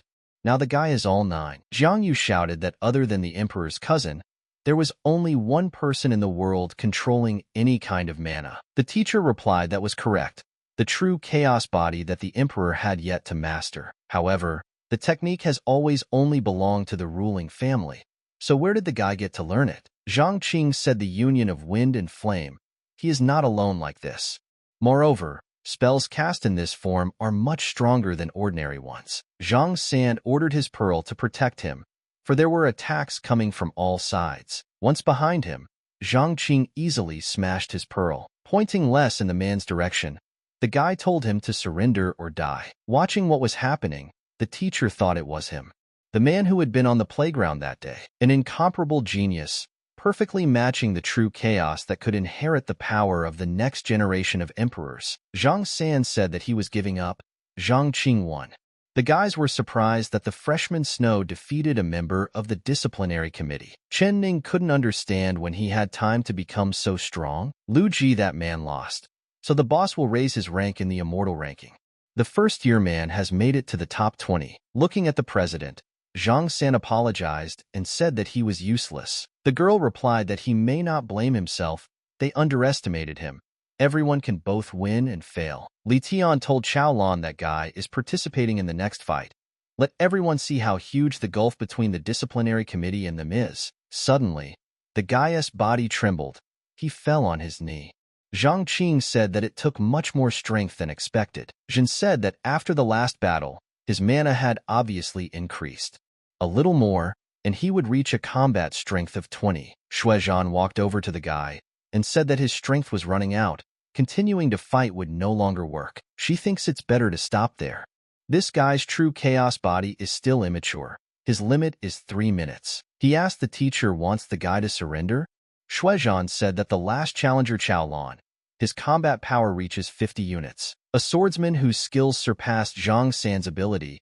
Even if one put their best effort, it would not be possible to tear up the victory. The guy did his best, so there's no shame in turning down the next fight. The committee will still accept him as the most talented and give him the best resources. He replied that he had promised 3 days ago that he would no longer run and hide. Anyone who got in his way, be it God or Buddha, would trample anyone. There was no other way, because it was his way. Smiling, she replied that there was a price to pay for being young and frivolous. Shuezhan said that he decided to continue. The last member, the 10th on the immortal list, Chaolan. The boys were happy that the Pledge King would continue to fight. His opponent is the vice president of the student union. Covering her face with her hands, the girl called him crazy. She said this guy is definitely not at home. Zhang Ning said that it was rumored that Chaolan had once accidentally gotten hold of the remnants of the Shushang School's imperial swordsmanship. Hearing this, the guys asked, are these the ones living in seclusion outside the magic mountain? Can such a monster even be defeated? Li Tiani said that it seemed he would not get the chance to straighten out this guy. Did not expect him to be so reckless. Addressing the president, the guy said that after the first-year student was killed, he promised to protect him. The ascending sword shine, the flying immortal royal sword. What was expected from the vice president of the student union? Chaolan told the guy that in the competition, every opponent is an enemy. Let him not hold a grudge that he might be too cruel to the junior. Zhang Qing replied that he didn't expect anything less from Li Tian's younger brother. Even this dignified appearance, they were very similar. The guy said that he didn't seem to know their students well. But don't worry, after this battle, all misunderstandings will disappear. Thanks to his reaction, Zhang Qing pulled out his sword in time and stopped Chaolan's weapon. The guy thought that fortunately, Xian Jin's sword had been improved, and its quality was much higher than Chaolan's sword. He realized that otherwise, the consequences would be dire. Zhang San said that this was the first Yu Jianshu style using a sword. It was with that weapon that he pierced through the defense of his pearl. The girl replied that the blade Sila alone is comparable to the strength of Shushan school students. His mana is running low. How does he plan to win? Chaolan asked, and then what? Raising his hand, the guy said that he had a question for the vice president. Though he tries to hide it, the bloodlust and the energy of his ball won't fool others. Does the guy really want to kill him? Chaolan replied that such questions, does it make sense for a dead man? The guy replied that of course it does. After all, in that case, he might not hesitate to go all out and finish him off first. Rising high into the air, Chaolan shouted that now the games were over. Watching what was happening, Zhang Yu said that this technique kills everyone within 1,000 miles. The blade's chi energy was not inferior to the power of his style. Li Tian said that the finale was obvious. Chaolan shouted that his limit is 1 sword. And if there are 3, how does he plan to deal with them? As soon as the guy touched Jin, the man ordered him to get ready and put his best foot forward. Looking at him, Chaolan said he didn't expect it. So that meant the guy was hiding a trump card up his sleeve. Powerful spells have a long rollback period, so you can't use them all the time. He shouted that this time, he would watch the guy fend off all the attacks. Zhang Qing replied that the supernatural powers of the ancestor of the Earth Immortals were not just some trump card. The 8 trigrams, the 7 stars, the 5 elements, the 4 elements, yin and yang. All this Taoist knowledge to which he devoted his life. Turn all this knowledge into a unique magic circle. Confront your quest to change your life with the sky, and then the whole world will turn upside down. Swinging his sword, the guy easily cut through Chaolan's attack. The teacher noticed that the ball's brilliance was completely suppressed. The aura of that magic circle, even she is unable to understand it. Chaolan asked how could this be? His techniques, arts, even his combat power is more than 3 times that of a guy. Zhang Qing replied that the Star Atlas was enough to reverse all 5 elements, yin and yang. The spells that go into it will gradually break down. With rage-filled eyes, Chaolan shouted to Zhang Qing that he would finish him off, tearing him to pieces. With his true Dharma body, the source of heaven and earth, it would be possible to make any magic circle move with the caster. From such a technique, Buddhas and immortal gods, and even the sacred altar will fall. Suddenly, fear abruptly appeared in his eyes. Chaolan shouted for the guy to stay away from him. Zhang Qing asked himself to gather himself, to squeeze out the last ray of mana from his body. He must win. Li Tian shouted that now, as long as he was in the air, he couldn't dodge. Let him use the ball energy and finish him off. The guy shouted as sword shine. Let it unleash its power and ascend into the heavens. There was a huge explosion in the air. Everyone froze, waiting to see what would happen next. The boy shouted that there was plenty of time to get close enough. He would be close by when he prepared the next blade art attack. Zhang Qing said that there was little ancient strength left. Jin replied that with his cultivation base, the distance that could be shortened was very limited, but it would be enough. Once the guy was as close to Chaolan as possible, he pierced him through his heart with his sword. His breathless body fell to the ground. All the guys realized that Zhang Qing had killed Chaolan. Qin Yuan asked, is he crazy? Right in front of everyone? She didn't understand how things had gotten this way. Zhang Qing said that since his rebirth, this was the first time he had failed to suppress the urge to kill within himself. No hesitation or guilt, so peaceful at heart. The boy asked the master, he should be qualified now, shouldn't he? Calling him a bastard and a creature. Li Tian asked how dare he do that? Li Tian shouted that he was ordering the student union to kill him for him. The boys replied to the president that they cared about their lives. They joined for the sake of prosperity. If they died, the union would end. Calling them a pile of garbage, he figured that if he didn't finish him off today, the student union would lose all its greatness. But if he does it with his own hands, the agreement with the Li and Su families will be broken. Approaching Principal Shui, he began to say that that brat had killed a student, and she was just watching. The girl said he killed her. So what? People die all the time.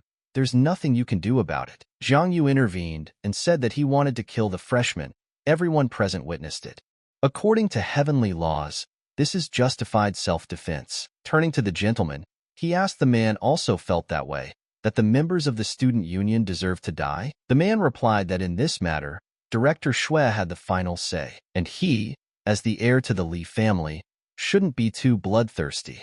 The guy asked, so is the director asking him to turn a blind eye to this? He replied that although there were many cultivating forces in Tianquan City, but under the influence of the Li and Su family, the well water would never spoil the river water. However, he had heard that the guy had lured and afterward joined the Gao family and others under threats, making the Li clan incredibly strong. Li Tianyi replied that the man is so lenient, except that, does the rule prohibit the annexation of core families? The man replied that not at all, but his students were the elite of the great aristocratic clans, and as a teacher he hoped that the key forces would strive to keep the balance. Directors say he shouldn't take any action, because the fight between the strongest groups should stop. In this miserable school, students are forever bullying and setting up the weak. Isn't that a good thing? The man asked what he meant by that.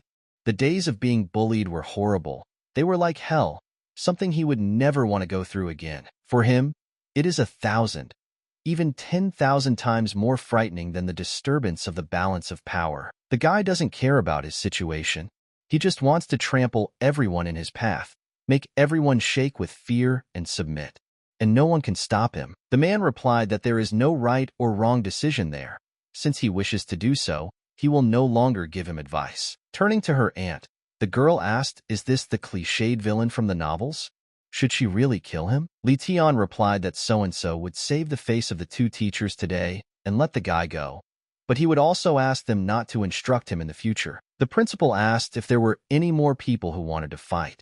If not, then as the principal states, By winning the battle with the high school students, Zhang Qing becomes the champion. Furthermore, after defeating Chao Lan, according to the rules, the honor of being the 10th on the immortal list would pass to him. This is the only person in their school's history to make the top 10 as a freshman.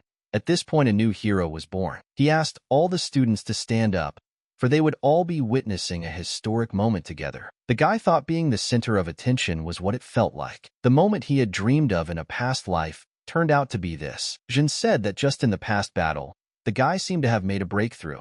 He replied that back in the first battle, his chi control skill seemed to have increased a lot. The guy didn't expect to challenge Chao Lan and be able to leap to the third stage of control. His combat power reached 30. Absorbing the obsession of the audience, one of the 9 pillars of the Hall of Souls, once again almost filled, it already senses the unknown ancient god wishing to respond to its call. Jin replied that this kind of aura is fearful. It is not a god or soul, rather a demonic spirit. The headmaster thought the unrivaled genius that was on the playground was definitely him. Perhaps he would be able to inherit the Qianlong Pavilion. The man said it was time to combine the award for the champion. First, a magical artifact from their treasury. The winner can choose any as a reward. Secondly, the guy got a letter of recommendation from him and Director Shui personally. Let him choose what he wants to do in Tianquan. The third reward, however, is related to the secret of their school. They'll let him know later. Hugging him, the girl said, "Great. With the principal's recommendation, nothing more to worry about. His parents will be proud of him when they find out." When the headmistress came up to them, she said that they'd had enough of being cute. Let the boy follow her to the treasury as soon as possible. Zhang Yu said that he is really special, so he is worthy to be her first love rival. Suddenly, she told Ning that yesterday she had been given a dose of saline under the 4, and today, she wanted to get a dose of it. The girl immediately asked her to talk about something else. Zhang Qing replied that it was quite decent behavior for a senior. They went inside the huge treasury. Looking around, the boy said how many out-of-print books there were. Lots of magical weapons, all shining so bright. He's afraid he's going to go blind. Looking around, he asked, "Really, can he choose anything?" The principal replied that she wanted to ask him something first. He replied that let her ask. For the sake of the treasure, the student would tell her anything. She started saying that a week ago. Who was that John Doe on the playground? Zhang Qing replied that he was afraid. He did not know what teacher Shui was talking about. The girl replied that what a pity. If such a talent had been there, he could have collected a couple more treasures from there. The guy said it wasn't money, it was dignity. Then he said he'd raise it to 3. Shuizhan asked, "So is he confessing?" The guy replied that only if the teacher keeps it a secret. A genius like him should be very discreet. She can't believe that this guy who doesn't have a penny to his name is worthy of inheriting her position as the master of Qianlong Pavilion. His main concern right now was to increase his combat power as soon as possible, and the best option would be to take a high-level panacea. Jin said that the Dongxian pill is the greatest elixir of the 3rd grade. He can accelerate his cultivation for 30 years ahead. The guy replied that the selection there is much larger than the Sujiadan pharmacy. He thinks they can find them. All this, centuries-old treasures. There's even an ancient arterial herb. The guy said he could easily get what he needed now. However, what should he choose as his final prize? Suddenly, he shouted that it couldn't be. It was there. It wasn't a spirit stone, probably the remains of a saint. He told the teacher that he was choosing it. Shuizhan replied that with the help of other people, he could do alchemy. It made sense. But this relic, the fellow replied that after death, the body of a saint turns to ashes and is kept as by relation for future generations. But she lies idle. The principal asked if he wanted to know why. She picked up these remnants in the ruins. After having to take them there for safekeeping, couldn't have them lying in the dust somewhere. If he didn't want to lose them, he'd better give them back right away. The boy immediately asked, "What about the 3rd award?" The headmaster replied that unfortunately, she is connected to one secret of the academy. We'll tell him everything when the time comes. It just so happened that this treasure also came from there. He immediately asked her if she was going to retract her words, right? Last time he got his ashes in that place. Is this it? Jin said that such a relic is a simple piece of jewelry. Why would he need it? Zhang Qing replied that the bodies of ordinary saints are indeed useless. But who does he think the ashes belong to? The man asked the guy thinks his name will scare him. He replied that it was a supreme Buddhist being as famous as himself. Shakyamuni Tathagata Buddha. Jin asked what the hell did the snot-nosed Tathagata own him for? What could he possibly need his ashes for? The guy said that in the Hall of Souls, such things are used as sacrifices, and then the chance of summoning a spirit is much higher. In his previous life, it took him 10 years and a battle with a witch to find the relic of the Tathagata. Jin asked means he wants to use the ashes to summon his master? The guy replied that yes, but it was too early. He needs to prepare for it to be successful. Li Tianyi told Gao Hao that guy had dishonored him. Doesn't he want revenge? He said no. Why would he? If Chao Lan was killed, what could he do? The man replied that his family is much better than that guy's family, and besides, it's only one person. Gao Hao replied that the first-year-old is now the most valuable talent of the academy. If the head of the family is asked to kill him, the principal will not leave it like this. Li Tian replied that then let them use the people from the academy. The guy shouted that he was the 10th on the immortal list. Besides him and Jiang Yu, who else could kill him? The man replied that just let him do as he is told. When his reputation is ruined, he will die and won't even get a funeral. The president of the Guwu Club, third on the list of immortals, Ho Ching Wu. Turning to the guy, Chen Ning asked what treasure he had chosen.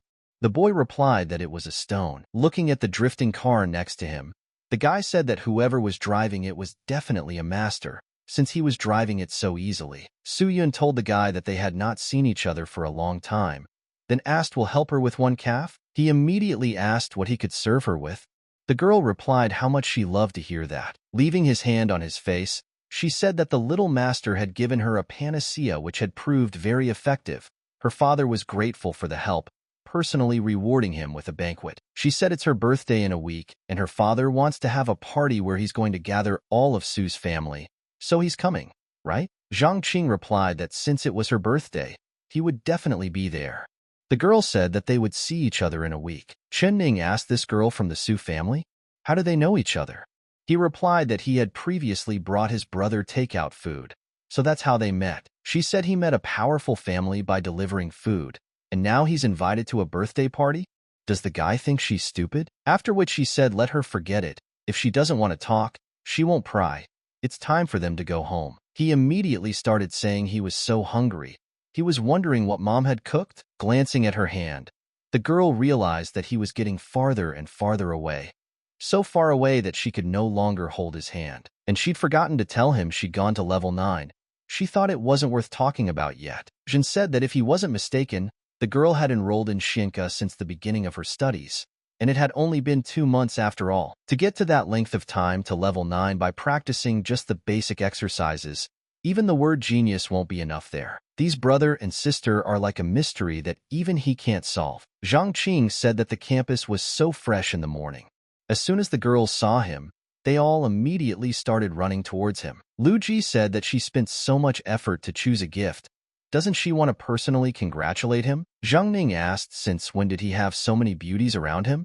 The guys realized that it looked like the girl was jealous. As soon as he started to run after the girl, Shin said that people's hearts are unpredictable. Just a few days ago, he was a scum who was shunned, and now he suddenly became an idol. The boy replied that it had always been like that. Let him get used to it. The man immediately asked how nice it was to be a hero, wasn't it? Zhang Qing replied that it was not the time to relax.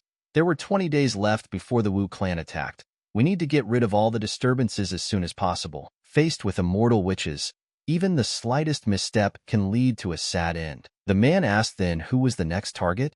The guy replied that Ho Ching Wu, the third on the immortal list, with 9th level control. If he faced him at the current stage, he would surely lose. The main thing now was to refine the Dongxian pill to increase combat power and summon a second heroic soul. The spirit material is pretty solid and his mom is too weak, so it's going to take a decent amount of time. 2 days and 2 nights without any breaks. Entering the office, the boy apologized to the principal. Looking at him, she asked him if he had come to get an assignment. Ho Chungwu replied that his conditions are the same regardless of points and bonuses, as long as the reward remains high. She said it was a level A assignment. For criminals kidnapped the son of a high-ranking official and used him to escape, and also reminds him, the risk of dying on a mission exists even for him. Let him not forget that life is more important than money. Thanking her for her concern, the guy replied that he was taking the order. The director said that this was the fourth mission of this level in the last year. She wondered, what was the point of risking one's life like that for? Ho Chung-woo replied that those born into poor families don't have this choice if one wants to survive on the path of cultivation. One more thing, a few days ago, their club was trashed by Zhang Qing. The guy replied that he knew, watching from the auditorium. Shuezhan said that no matter how powerful the freshman was, he was not his opponent. Let her do her a favor. Don't touch him. Leaving, Ho Chung-woo replied, let the principal not worry. Lu Bao and Wang Tao had humiliated themselves. The man said let the boy remind him what they were talking about. He said if he tried to run away, he'd lose his fingers. Watching them, he realized that the opponents were strong, two on the same level as him, the rest just below. The guy realized that a hostage could get hurt. First we need to distract them, separate them and kill them. They immediately asked what the hell? Is it an earthquake? Suddenly, one of them shouted that it was time to get out of there. He realized their tree techs. They're from the Immortal Criminal Bureau. The guys were yelling that it was the art of concealment. The man couldn't feel his breath, couldn't tell the number of people. As soon as he wanted to say he would use the skill of intelligence, he was immediately killed. One of them saw the direction of the attack, but upon reaching the spot, realized that the enemy had immediately moved. The guy yelled to the boss that this forest was sucking out their mana. We need to hurry up. The man decided he was going to take a hostage and force that thing out. Calling him an idiot, his partner shouted that he should stay behind the trees, not out in the open. Before he could get to the right place, he was already killed. The man said it looked like the elite of the Immortal Bureau. He shouted that his defense had no flaws. I should have shown up by now. The target was captured, Ho Chung-woo, and decided to use a double shot. Moments later, the third of their team was destroyed. His defenses didn't work at all. Looking around, he said that now the leader of his and a power of 90 units, trying to escape. Suddenly, he saw the man walking away in the direction of the hostage. He took a swing and said he was going to get even with him. Covering himself with his hands, the guy asked him to stop because he wasn't running away. Asked him not to get killed. As it turned out, Ho Chung-woo had covered that boy with his body. The man clicked that he was crazy to risk his life for others. The guy realized that if he failed now, he wouldn't see his 5 million. The man saw that the blow was right in the chest. He was standing on sheer willpower, shouting Immortal Criminal Bureau. The man said he was just a monster. Ho Chung-woo replied, what kind of immortal is he? Just a student of Tianchuan Academy. The boy thanked the uncle for saving him and said he would ask his father to pay him in full. The boy asked if he could increase the reward. As you might expect, the president is indeed terribly powerful. Gao Hao appeared in front of the boy's eyes. Clapping his hands, he said that his respect, no one could compare to him. Ho Chung-woo asked, does young Master Gao also want to offer a task? Gao Hao immediately said that he would help him kill someone. The guy immediately asked what was the price and what was the name. He said 10 million, Zhang Qing. As soon as he agreed on the name, he was immediately rejected. Ho Chung-woo had already given his word that he would not touch him. Martial practitioners should not break promises. Gao Hao said that he could set any price he wanted. In this world, it was worth agreeing to favorable deals. The boy replied that he didn't have what he needed. Showing the pill, he replied that if he couldn't give it, someone else could. In recent years, the martial arts club has been desperately raising money, all for a life-extending elixir, right? Gao Hope's chairman Lee was telling the truth. Otherwise, this guy would only take 3 seconds to finish him off. Ho Chung-woo replied that there were only 5 people in Tianchuan who could obtain this item. Does Li Tianyi really want to deal with that guy? If Zhang Qing dies, no matter whether there is evidence or not, all suspicion will fall on him. According to the rules, it's a felony. Gao Hao replied that no, to begin with, the first year's reputation would fall to rock bottom. He would become a sinner, reviled by the entire academy. You'll just have to be open and honest with teachers and students, and punish the villain. The man said he didn't expect his son to be so lucky. The woman added that she was always worried about his future after graduation. Looking at his parents, the boy asked them not to say such depressing words. The boy looked at his parents and asked them not to say such depressing words. My father replied that it was a beautiful day, so we should celebrate. In order to regain strength, we need to drink a lot. Looking at her brother, the girl asked when did he have time to become so powerful?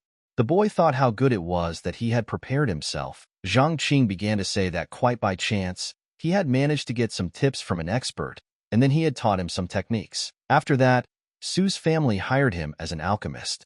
His parents began to say that it was the most honorable and rare profession among immortals in the entire country. Looking at him, the girl asked did he really cover it up? So that's what it meant. Jin said that was to be expected. Half-truths, half-lies. The boy said that it was his family, so don't let him be reproached for anything. Smiling, the father said that their son had become an alchemist. Looks like little Ning will have to rely on her little brother in the future. Zhang Qing said that apropos of this, one of the rewards was a handwritten copy of the Law and Improvement. The knowledge from the book is much better than the academy can give. Looking at her brother, the girl asked if he had prepared this especially for her. The boy answered that he had. The woman said that ever since he was a child, he loved his sister the most. Watching them support each other made her heart happy. Zhen asked so the request to give a collection of countless Taoist knowledge, was it for the sake of his sister?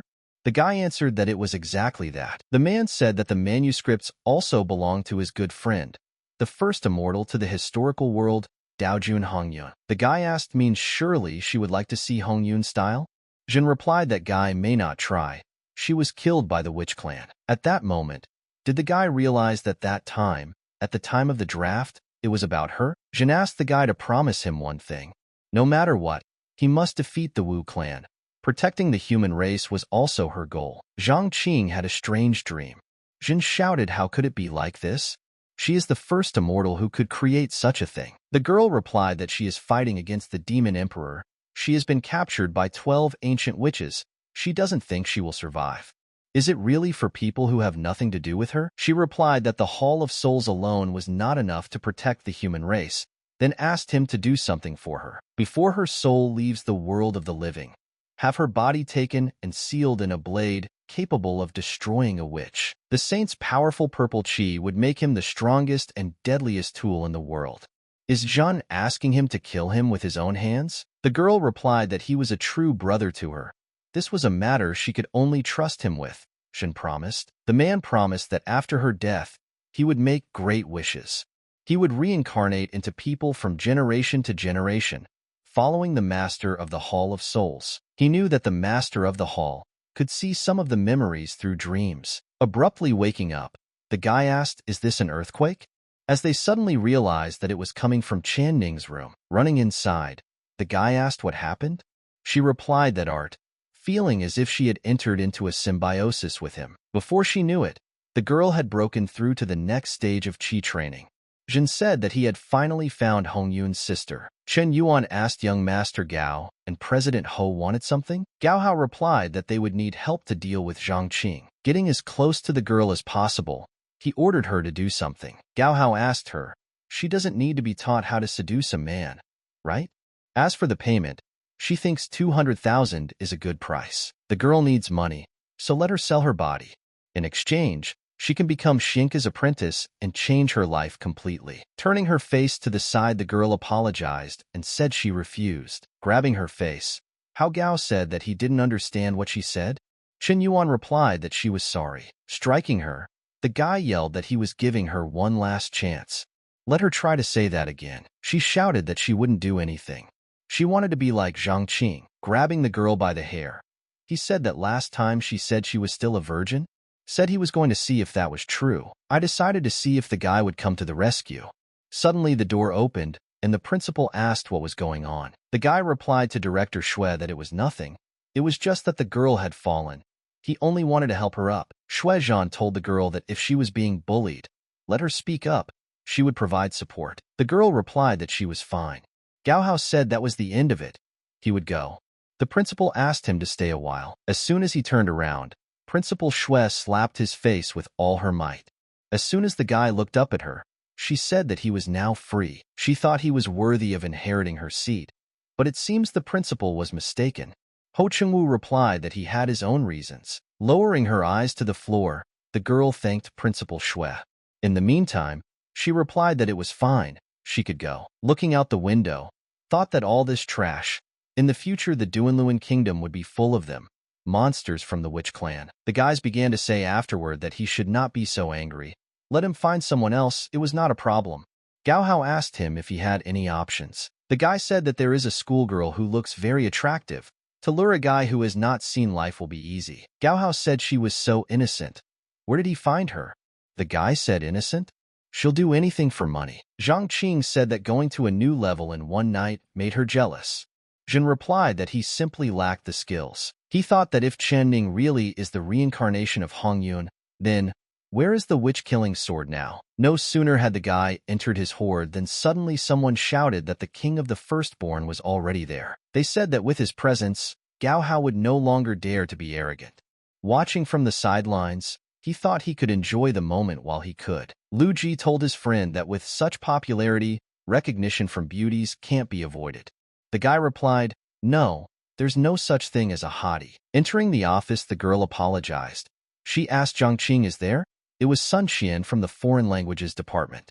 A friend told the guy that she just fell out of the sky for him. Raising his hand, the guy said it was him, then asked did she want something? The girl starts saying he was insanely cool back then at the competition.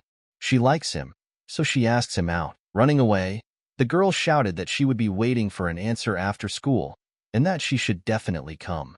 One of the boys thought how nice. When will it be his turn? Looking at his friend, the guy asked if he already wanted to run away. Zhang Qing replied that maybe he could open his mouth somewhere in the temple. Lu Ji asked which temple. The guy replied that if he was serious, what's the best way to say no to her? Jin immediately asked what kind of temples. Why hadn't he heard anything about them before? The friend shouted for him to not even think of rejecting the confession. He has been with Chan Ning for so long and no progress.